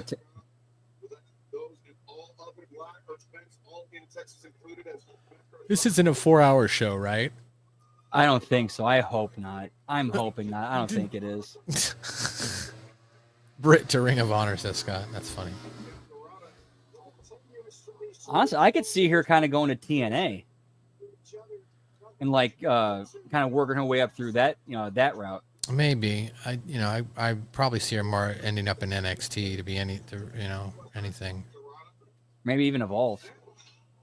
No, that'd be too young. That'd be too much of a demotion for her. Britt to a buffet, please. Yeah, she's looking a little bit malnourished. Well, that's what you got to do to get to the WWE.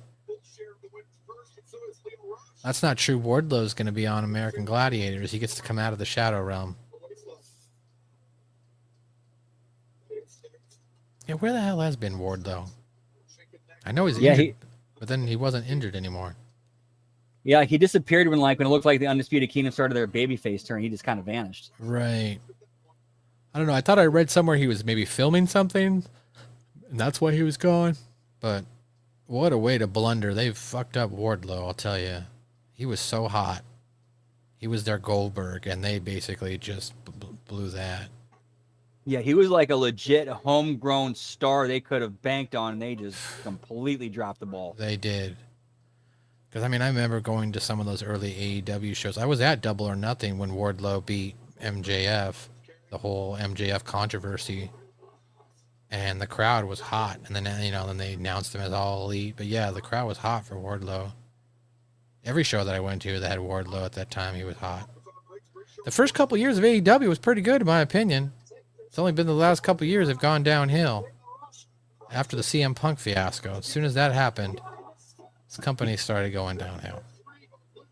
Yeah, it seems like that's when all the everything started unraveling, and Okay, all the flaws that everybody pointed out were going to happen started happening. Yeah. All the injuries and Like, yeah, how many times did Punk get injured while he was in AEW? He like wasn't even there that long. 2 times. 2 times, yeah.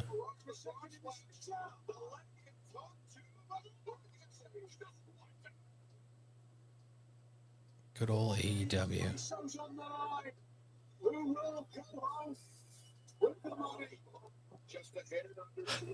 Impact Wrestling on tomorrow night. Thursday night excitement.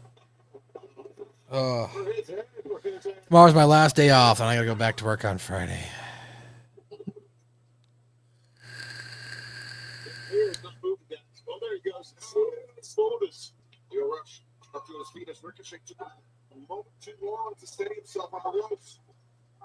That's true, Scott. As soon as Cody left, too, it started to go downhill.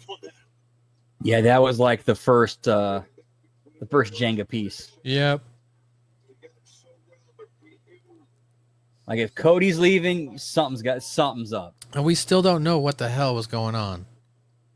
Yeah, and he said numerous times, "I will not talk about it." I don't know why he won't talk about it.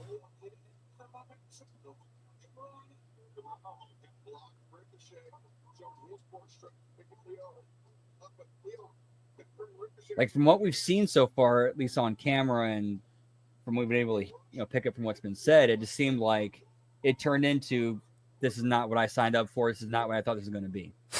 Maybe, yeah. Or he wanted more creative control. Marco Stunt was the straw that broke. That's it. That was it. Once Marco Stunt left, it was all over for AEW. Who knew the Jurassic Express was was the glue that held that place together? That's it, man. You work 6 days, 10-hour shifts? Jesus.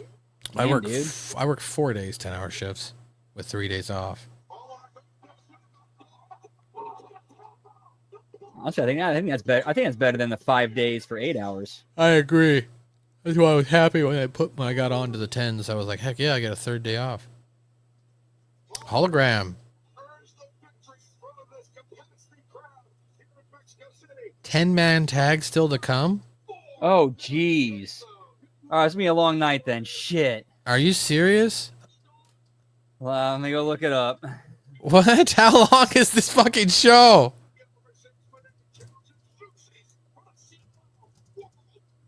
Two and a half hours. Oh, yeah, so it's a 2.5 hour show. Okay. Oh, Jesus Christ. 10-man tag is the main event? How many people do they need to stick in there? Yeah, we had a 14-man tag earlier. You got 4 10s, Lab Rat. Gotcha. Well, at least I can hang out with you for an hour then, I guess, Brandon.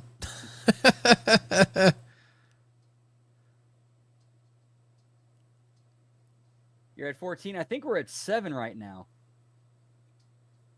We got 5 more coming up, guaranteed, with Mercedes and the CML Women's World Title.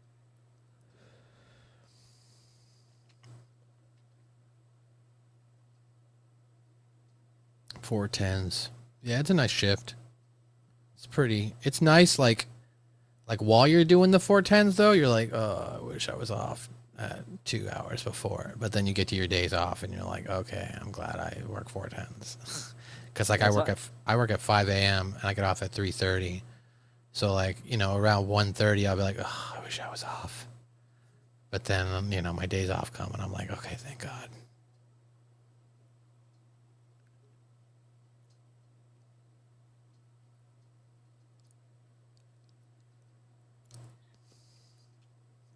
AEW. One of the most insane work schedules I ever had was, I'll never forget, it was during the 2011 World Series. Oh my gosh. Remember the Rally Squirrel? It was the Cardinals. I forgot who else. Okay. Remember the Rally Squirrel thing where like the squirrel ran out into the field and then the Cardinals like rallied to win the game, and then they went on to win the World Series. Okay. Well, at the time I worked in a screen printing shop. Okay. And we got the day the squirrel ran out into the field, we got an order for 5,000 front back, 5-color, 3-color, like immediately. Of a squirrel? no, like these rally squirrel shirts. Oh, okay. But yeah, it was it was a squirrel like on the plate, and that just got dumped on us. And all of a sudden we're working like a 24-hour day. Jesus. The longest I had to work was during COVID. You know, like because people got sick or whatever, and sometimes it was like down to 2 of us, so like we'd have to work 12, 14-hour shifts. That was long. Those days were long. Well, that's good you work from home now, Scott. You just sleep on your one day off? I'm sorry, Bruce. You need another day off, bro. Yeah, for real, dude. That's true, Lab Rat. When you get the holiday, it becomes a 4 to 5 day weekend. Yeah, exactly. Or if like you call out for whatever reason, like I had to call out on Monday because my tooth was hurting and I went to the dentist today, but I called out on Monday, so I've had Monday, Tuesday, Wednesday, and tomorrow off. Or like when I went to Disneyland a couple weeks ago, I was able to like, you know, manage my days off with my requested days off, so I only had to request like 3 days off and use like 24 hours of vacation time because I had another 3 days off as well. So that was nice.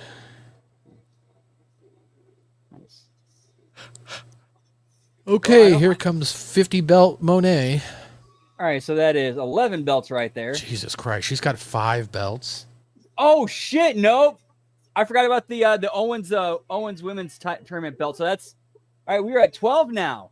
Jesus, she's got 6 belts. So 1, 2, 3, 4, 5 belts.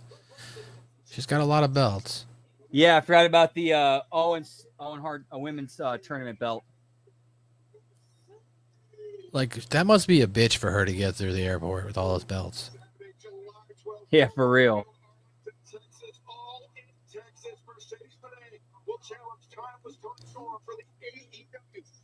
They better not put the title on Mercedes Moné. She better not beat Toni Storm. Yeah, for real. Toni Storm is like the best thing they've got.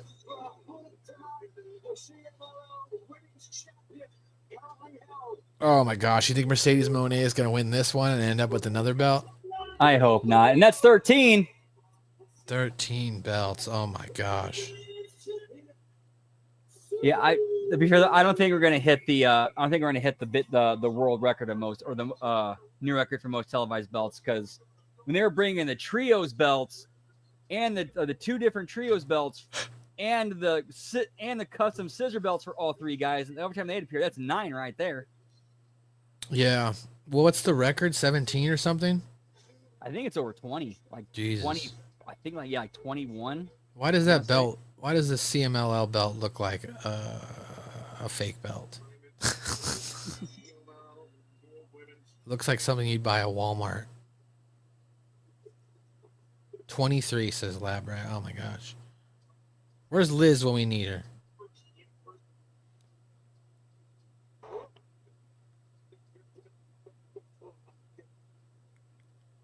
I was just thinking about it today. I was like, man, remember when Ben Hameen did these watch-alongs before he started the weed store?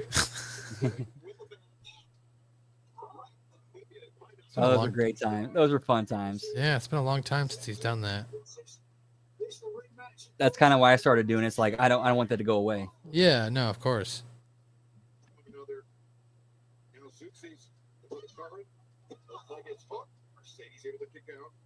The relationship between AEW and CMLL.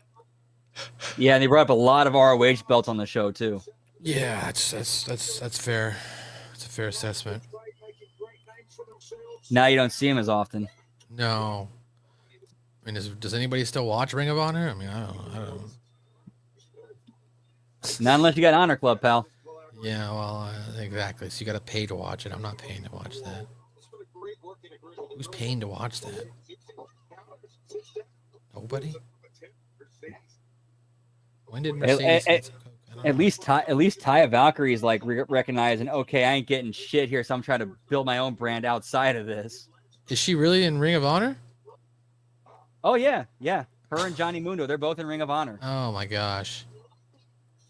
Yeah, how do you waste talent like that? Yeah, I don't know.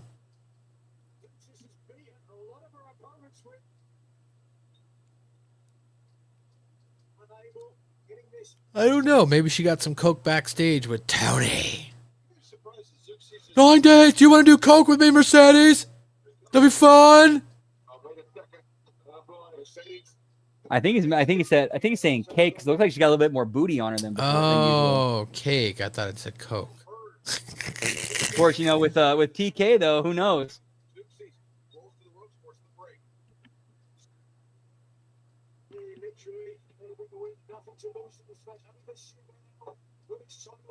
Maybe she's been stirring up that Betty Crocker. You know what I'm saying? Is that what they're calling these days, pal? Yeah.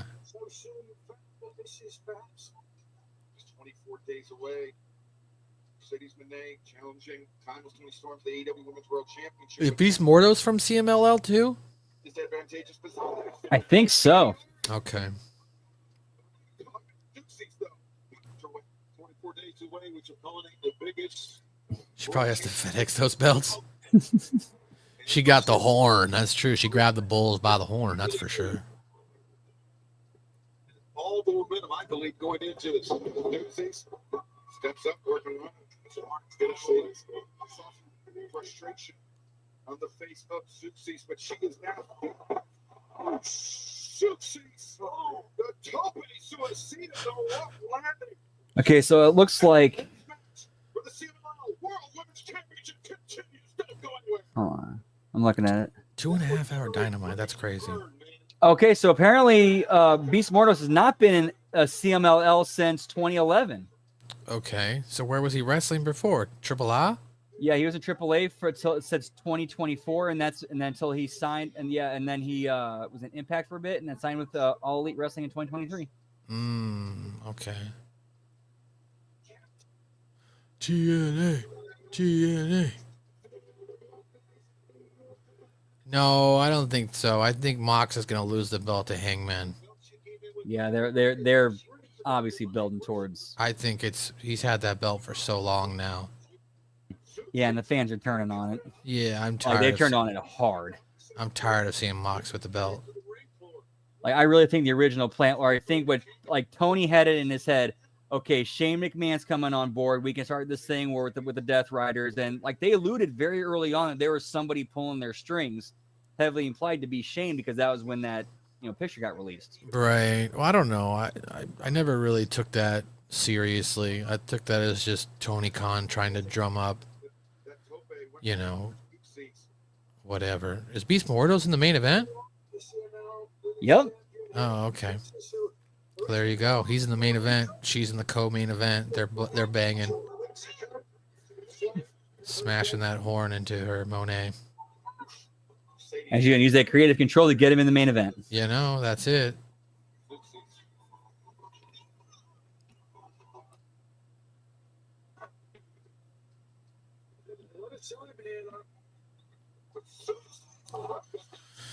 Tony Khan's master plan is for Darby Allin to beat Moxley. Could have shifted the balance of this match back in favor of the champion. Where is Darby Allin? Is he done climbing the mountain? Yeah, he reached the top. Last I heard, he's on his way back down, or at least he should be. He should have been back down by now. God, that's what I thought. So he did reach the top. Good for him. Yeah, and he planted the AEW flag on it. Oh my God, that is so cheesy. And here's what's even worse. AEW didn't capitalize on it. Nothing like, hey, one of our own guys just climbed Mount Everest and planted our flag on it. Nothing to promote it. Nothing to publicize it. Nothing. That's ridiculous. How do you drop the ball on that? Yeah, that's pretty bad.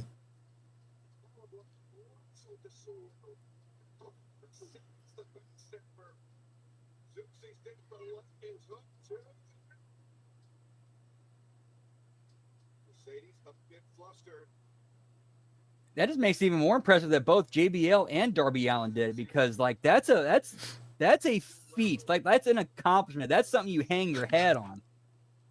No, it is. Like, there's only so many people that have climbed Mount Everest. And how many people have died attempting? That's true. A lot. Yeah, dude. I would put the belt on Darby Allin. I would build him to being your champion after something like that. Ride that momentum. Plus, he's like one of the like few true homegrown or homegrown AEW brand guys. One of the pillars. The 4 pillars. What happened to Sammy Guevara? Is he still wrestling down at Ring of Honor? Yep, him and Dustin Rhodes are still the last I checked, are the ROH Tag Team Champs. Oh my gosh. Yep, and Dustin Rhodes is also a ROH Trio champions with Kevin Von Erich's sons as the Sons of Texas. Okay. Well, I guess good for the Von Erichs. They're getting some work. Right, and they're getting a Dustin Rhodes as their mentor. Yeah. At least they're not dying.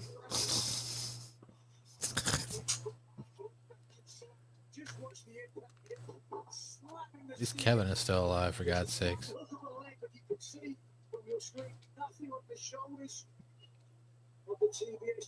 He's trapped in ROH, Sammy Guevara. He's been trapped down there for a while.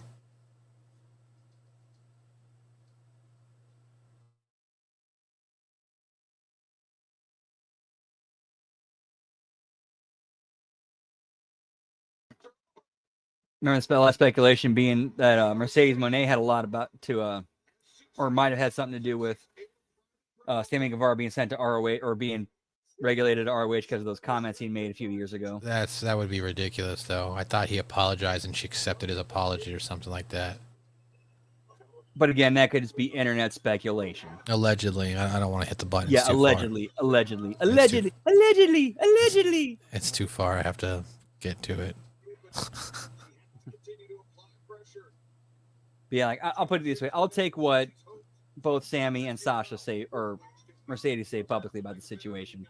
Like Sammy said, yeah, I was being young and stupid at the time. That was my bad.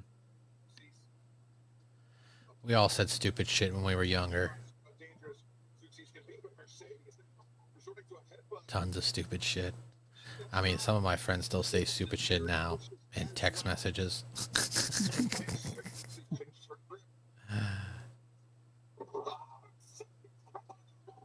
Yeah, that did look like it hurt. Wow, they actually put the wow. Oh my God! Now she's gonna be Moné's 6 belt. Yep. She's gonna have to wrap it around her head now. How many belts does this chick need? I could see them doing this as like a way to kind of make it look like give Mercedes Moné like, oh shit, she might actually beat Tony for the belt. Like she's doing this whole belt collector thing. She collects another one on the way to Tony. How many belts does she need, though? It's ridiculous. Like, how does she defend all these belts? Yeah, that is a good question. Like, if they were smart, they would let her like defend all those titles and all these different promotions. Look at this. And this then is air ridiculous. that footage on the show. This is ridiculous. How many belts she's got? Although, granted, one of them's not an actual championship; it's a tournament championship that she can't really defend. Like, she can't even put the goddamn belts on her fucking shoulder. Well, Oh yeah. She doesn't have enough room on her. I know. That's what I'm saying. And the streamers go off.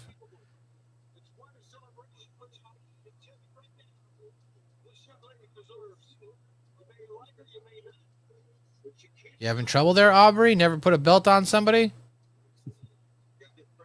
So we were at 7. We are now, that's 13 belts. And here comes 14 with Tony. Oh, here comes Tony.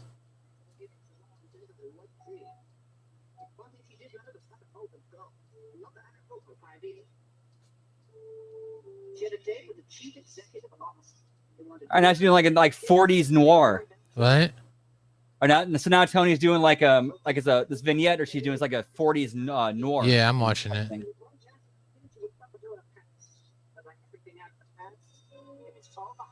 Yeah, see? She's talking like in that mid-Atlantic old school. Just the facts, you see? Yeah, see? Hey, more snack, smiles. The march of war. Where in the world is Carmen Tony Storm? Right.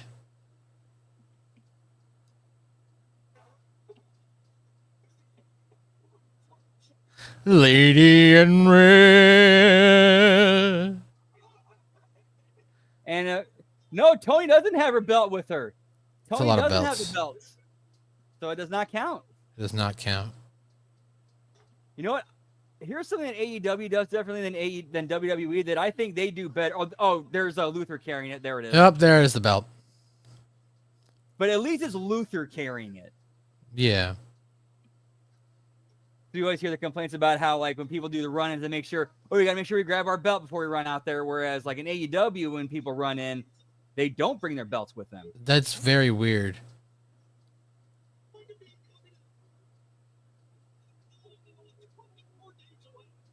Like, that might be, like, one of the weird things that, like that doesn't make any sense. Like, why would you, like, if you're running in, like, to make a save or do something, why would you have your belt with you? Yeah, I don't, well... Like, in this case, okay, Tony doing the run-in and then Luther walking out with it, that at least makes sense. I just want to always see them have their belts. Coming up next, it's a 20-minute match with 10 people. All right, that's 14 belts, pal.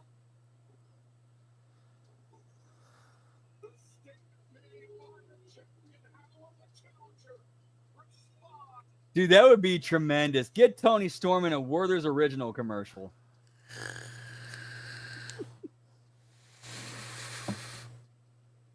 Have her selling some snake oil.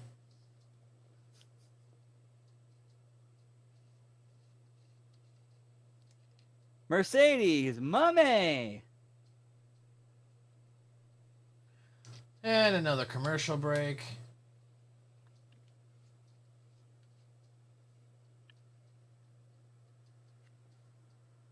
It's probably going to be like a 3-minute break here. Yeah, right. They got to keep it short.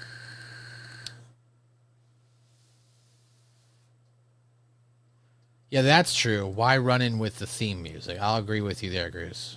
Why run in with the theme music? Just run down. Oh.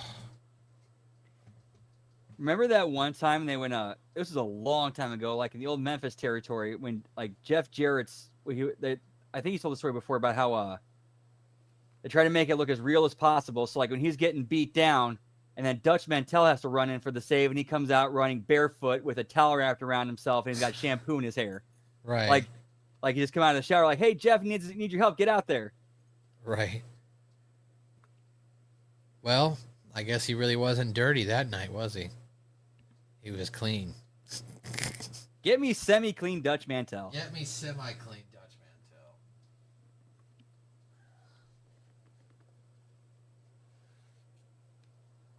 Mantell. That's kind of, yeah, the run in with the music. That's one of those weird wrestling things where it only works in wrestling. I suppose. I mean, looking at it logically, it doesn't make any sense, but for some reason in wrestling it works. It's like, oh, here they're coming out. Get ready. Like, dude, I'll never forget back in 2000. Like, there was this whole beat down. Like, you're seeing Mick Foley getting beat down by DX. You're seeing Kane getting beat down by DX. And all of a sudden, if you smell, and then the crowd just goes nuts. Yeah, well, the Attitude Era, man, was something.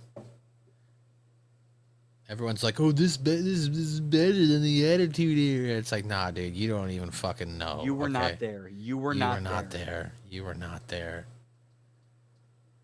Back when we didn't have cell phones to play on all day, when all we had was television. Back when the internet was at its infancy. Yeah, no, you definitely...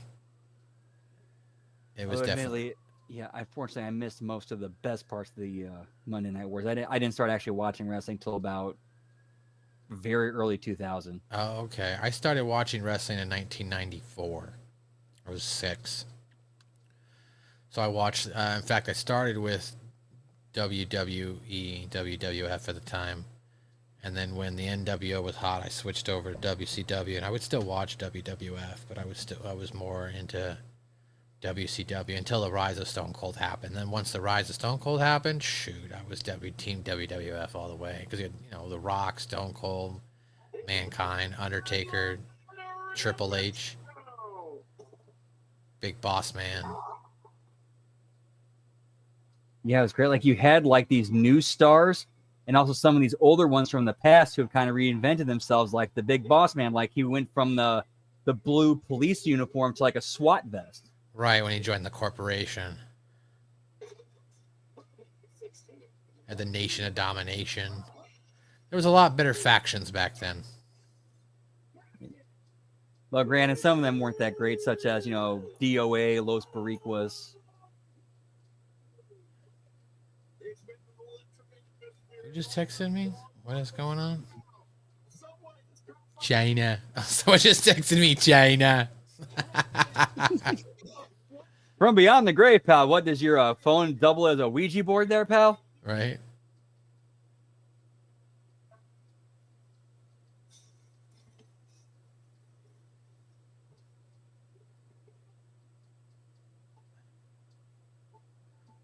Oh, spray, oh, spray. Give me Lyra Osperia, pal. Ospreya. I'll spray ya. I'll spray you with some juices. Yeah, pal, to sign this NDA.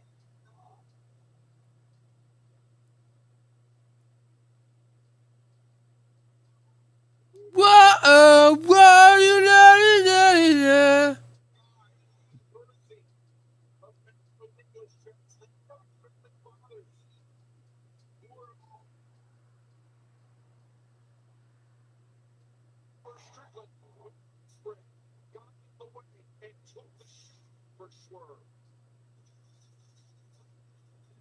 Ooh, I just thought of something. What if they've done this whole deal with Oh, Swerve? got another belt here.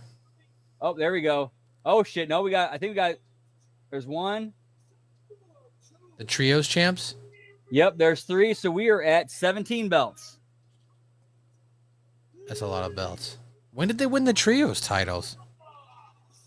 I think a couple of months ago. Okay. That's how much I've been paying attention to AEW.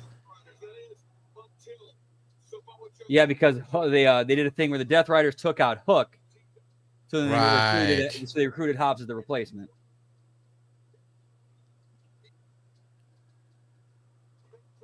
Whose house?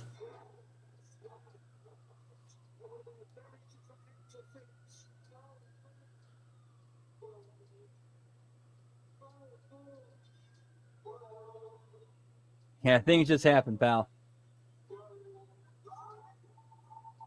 So they've been doing the whole story in the angle with Swerve and Hangman have both kind of pledged they will never let Yeah, I saw that. the other man become.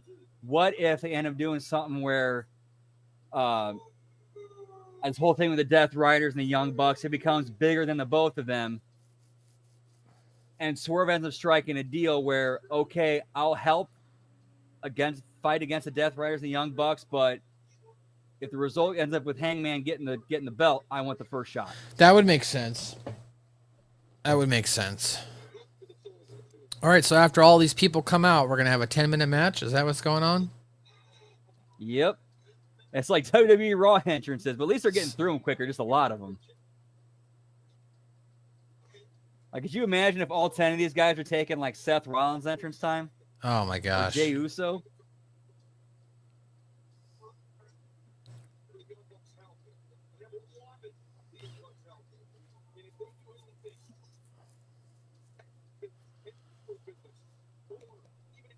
Oh, the Get me Death hooked in Riders. WWE, pal.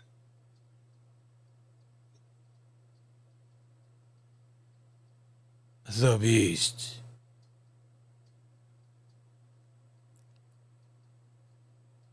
Monet's boyfriend.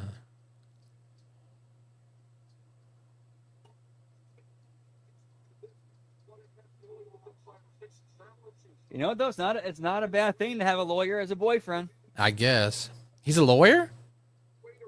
Yeah, he's legit a lawyer now. Like, he just, like passed, like, the last thing he needed to. Oh, wow.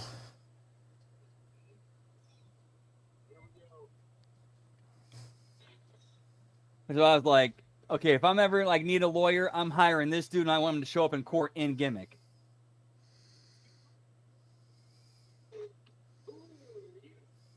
Yeah, he just passed the bar. Oh, wow.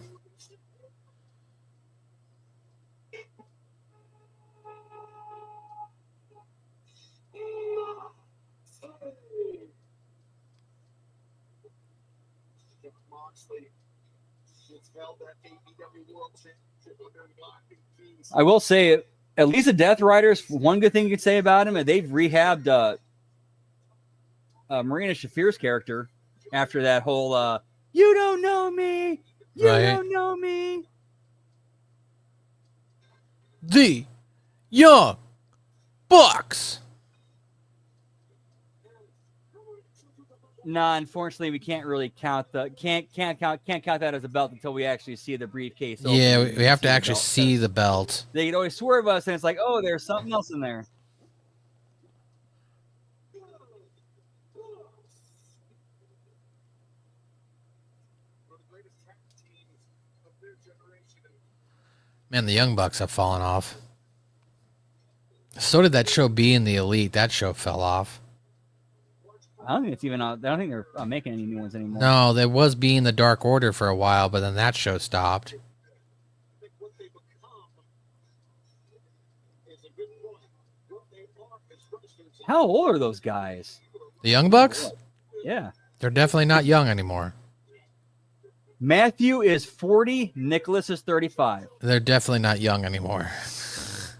Which, you know what, with the way they presented their characters and the way they've, like, you know, just their whole development and, you know, just who they are, I could see them continuing with that name just to be a rib on themselves. I guess. They should just call themselves the Bucks now.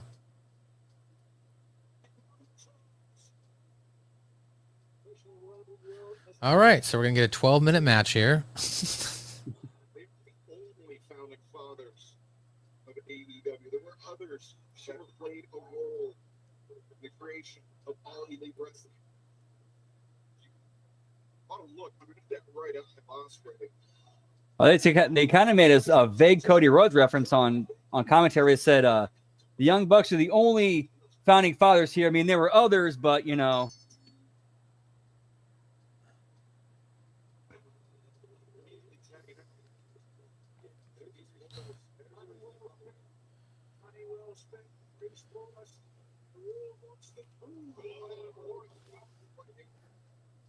The old Bucks, pal. The old Bucks.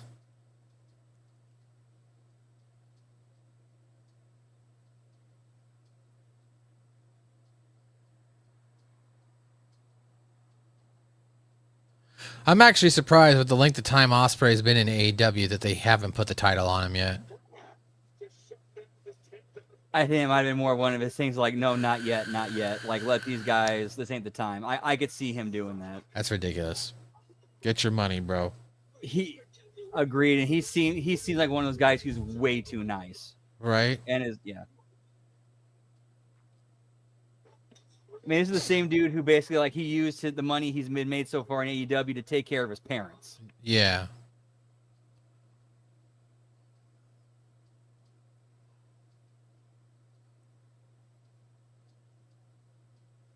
That was good.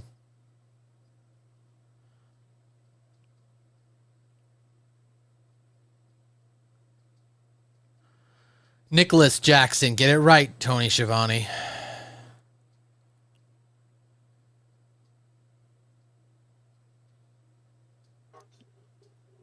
Oh, man, that Dosilados is nice.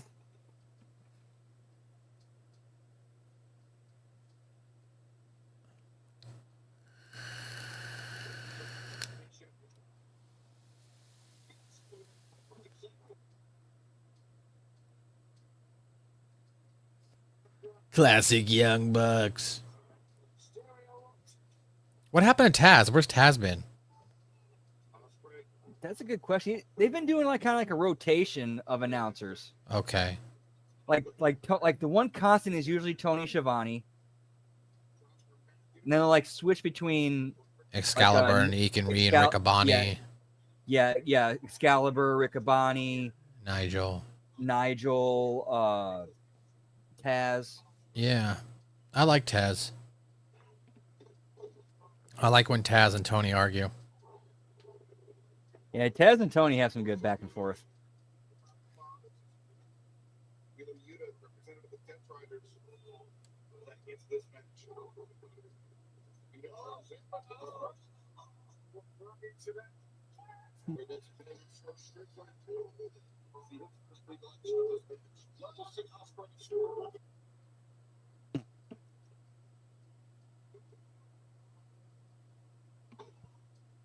Whose house, pal?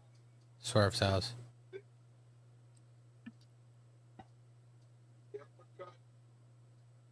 The celebration with Swerve, with 4 other members of the opposition, and Marina Shafir. Man, I like Swerve.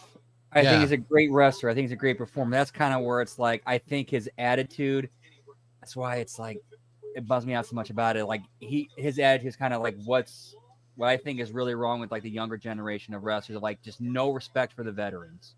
You think he has no respect for the veterans? Or at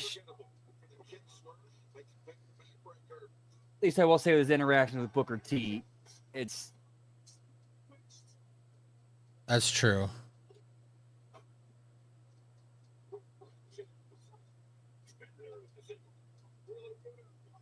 like that to me that seems more like something that those two dudes should be hashing out in private, working it out, between themselves instead of Publicly doing it. Right, and that's more Swerve, and to me that's more Swerve trying to do that to bring more. In my opinion, I think he's trying to bring more attention to himself. And the only time Booker's say anything publicly is when he's responded to what's been said about him publicly.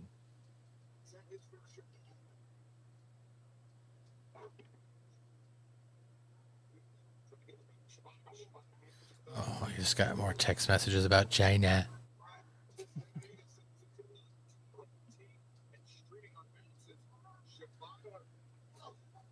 Maybe we are really like remember that what was that one video so we can edit out a lot.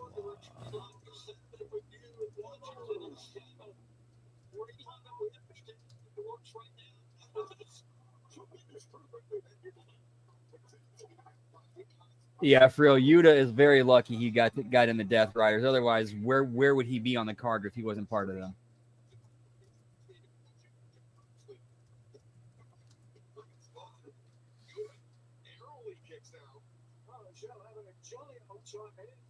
Jolly old time.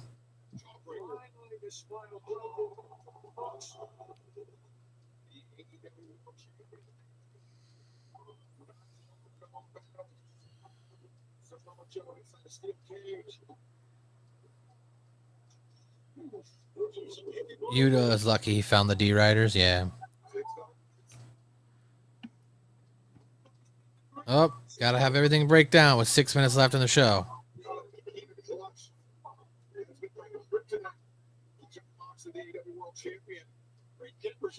He does look like a little bit like a cartoon caveman. That actually that's like that is a caveman beard.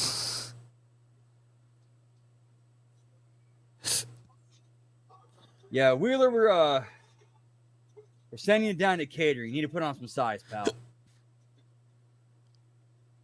Fans, don't go anywhere.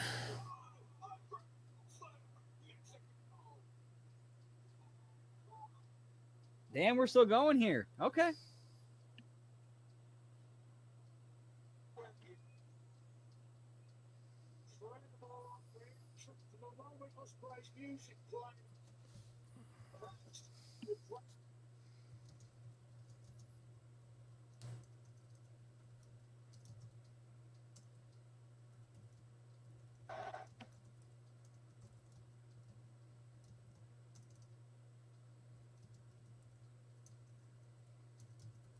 Man, here's the thing that gets me with Ospreay. It's like that dude can cut a great promo, and he has so much charisma.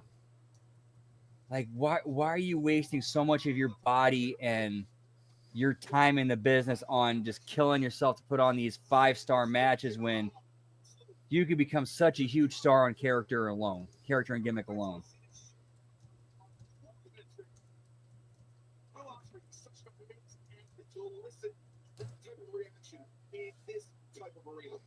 Oh yeah, get me pastrami, pal.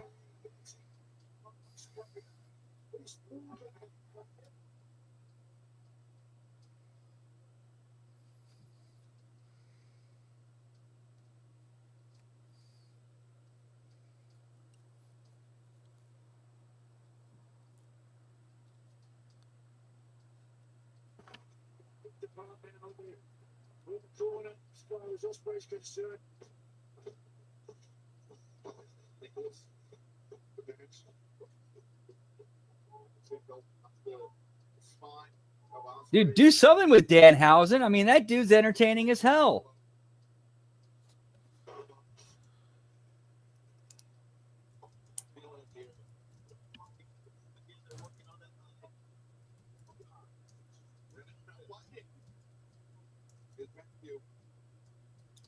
Trying to tear that bandage away from Osprey's punching forehead. And I think it was Russo who said like he could be like their version of Elvira. But like in a good way. Like, you know, entertaining like horror host.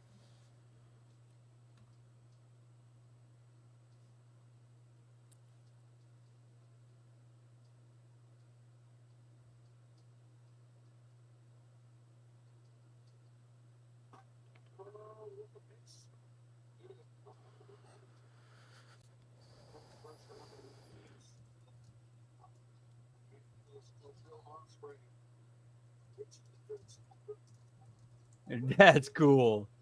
That's cool, Lab Rat.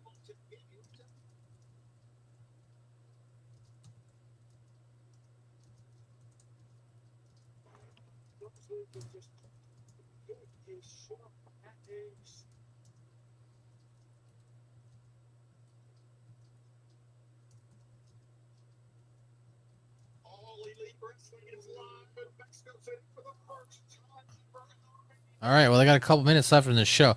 I'm interested to see how this show gets distributed for the international ESPN Australia channels, because we show Dynamite either live or live to tape, and we air it on for ESPN Australia. So I'll be interested to see how they set it up.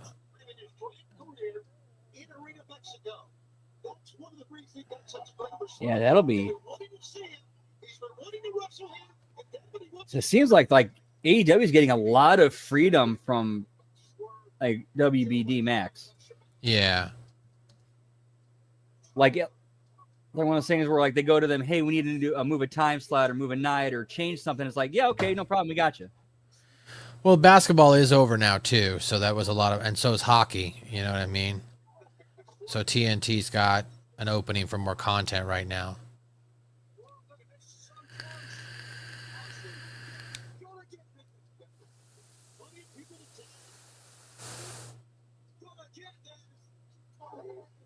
Yeah, get me schmaz, pal.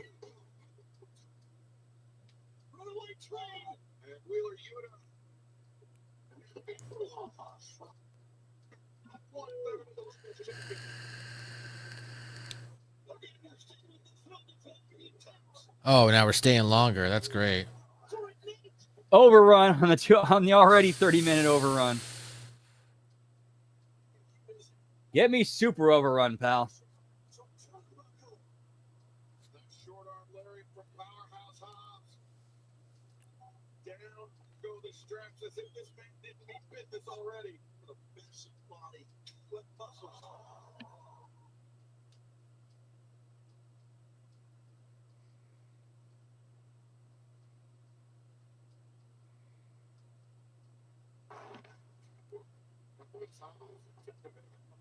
Hurt Syndicate. And they are part of the count tonight. Right.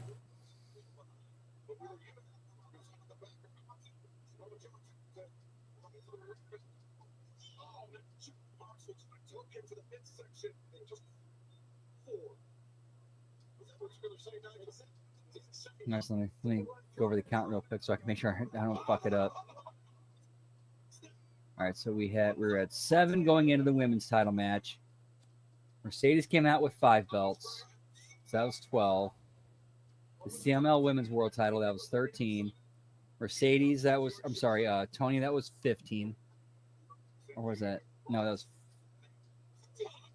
Start over. I'll count. All right, so the women's match, we went in there at 7. Mercedes had 5, that was 12. In the women CMLL Women's World Title, that was 13. Tony Storm, that was 14. And the trio is 17.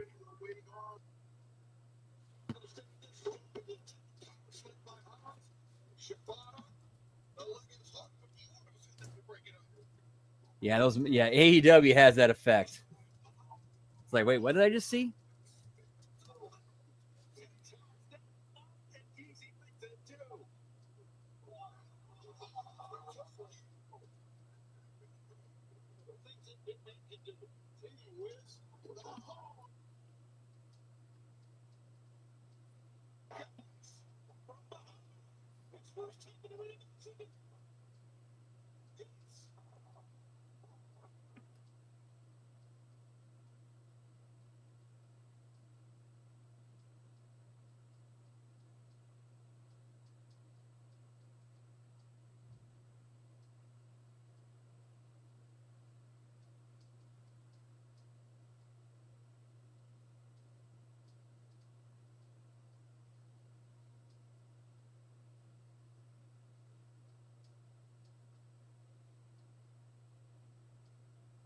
So who's going over here? The babies or the heels?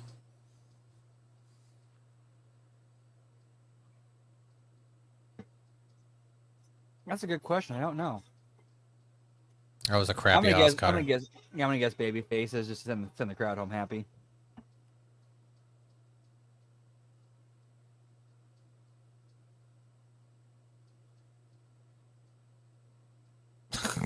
Prince down in the background. Oh, Daniel Bryan's finisher. Bryan Danielson.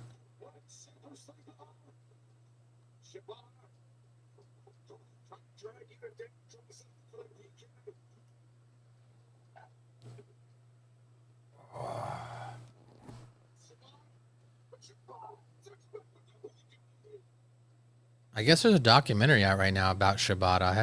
I've been wanting to watch it. Why did they ever drop that gimmick of him where he'd speak Japanese into like his phone translator and then it would repeat back what he said? Yeah, I don't know. That was a funny gimmick. Yeah, the timing of it was great when I remember when he first started tagging up with Samoa Joe and Hook, and then Samoa Joe walks away. And it's just him and Hook. He says something into the phone, and it says, Yeah. Should a man that size be wearing floral print shirts?"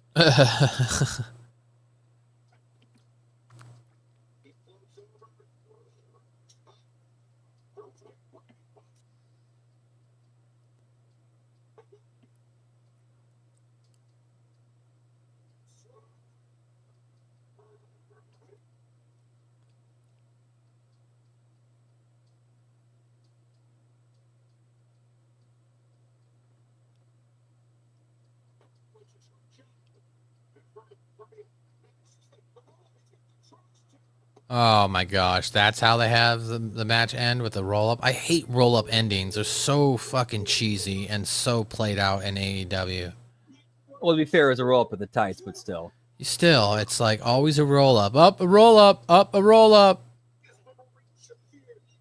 Such a cop out way. Yeah, for example, it couldn't be a well executed, thought out, dirty plan by the heels using dirty tactics to subdue their other baby faces and let them like multi hit the legal baby face 1, 2, 3.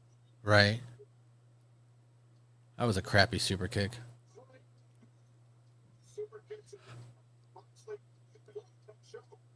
Yeah, now the fuck for all, pal. Right. We need about 10 NDAs, pal. Oh shit, cowboy shit. Make that 11.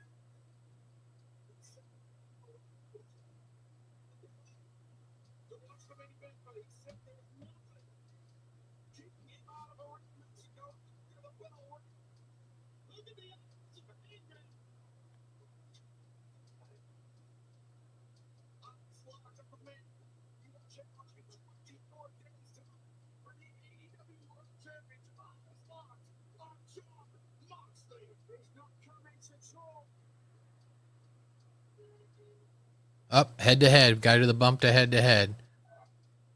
You want to kiss me? All right, I'll kiss you.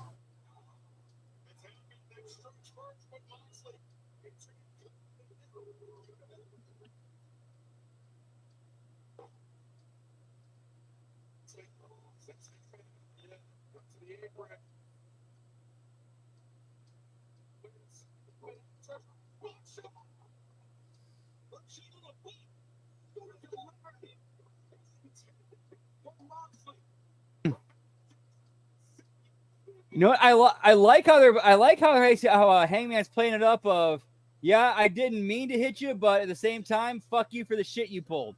Right.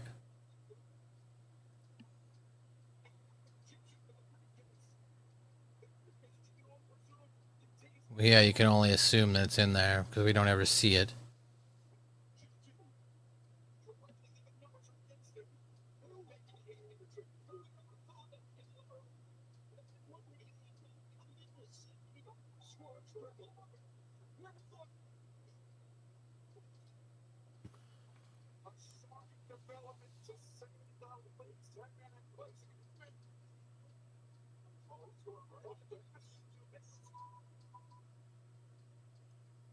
Oh, yeah, let me chase off 5 guys. Come on. Yeah, with none of the other guys behind me, and then like 2 of the other guys, we just walk past and look at each other.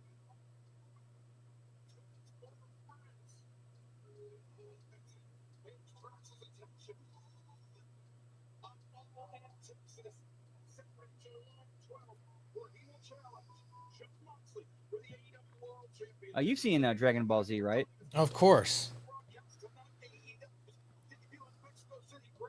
How much you want to bet that Tony Khan sees Hangman and Swerve as like AEW's Goku and Vegeta? Oh my gosh, I hope not. All right, pal. Another Dynamite in the books. Yep, 17 belts tonight, and no boo earns. It was a straight up boo. What an ending. What an ending. Brandon, what else you got to put over tonight before you head out? To Twitch live and get your video game on. Yeah, we'll be going live on Twitch in probably about 10, 15 minutes. Twitch.tv/LGBrandon whoop whoop. But the rest of the week, tomorrow we'll be right here with the Impact watch along. Friday, of course, the Friday locker room. We're doing SmackDown watch along and belt count. Saturday. Oh, yeah, that reminds me. Yeah, tomorrow morning, live, 8 a.m. Eastern, the Friday locker room recording. I forgot. I'm going to have to go to bed here to do that. So I get some sleep. Cool, buddy. Oh, yeah. I forgot you guys are doing that on Thursdays. Yep, we do it on Thursdays now.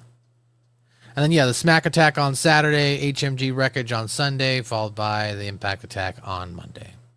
Yep. And I Like It Raw. Yep. And on Saturday, we got the HMG After Dark. I'm not sure. Oh, yeah, we're doing Clerks. Oh, that's a classic. Yeah, we've been having some fun in the 80s. Time to take it to the 90s. Nice. Oh, yeah, we did Goonies last week. I had not seen that in over 20 years. Okay. It's been a long time since I've seen that movie, yeah. That was probably one of the most fun HMG After Darks I've done. All right. That's good to know. All right, well, fellas, you guys have a good night. Thanks for jumping in, commenting, watching AEW Dynamite.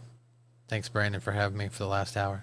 Oh, dude, thank you for stopping in. It was a blast having you here. Of course, buddy. All right, well, I'm gonna go get eat my meatball marinara sub now. So, y'all have a good night. Take care. Whoop whoop. Latest.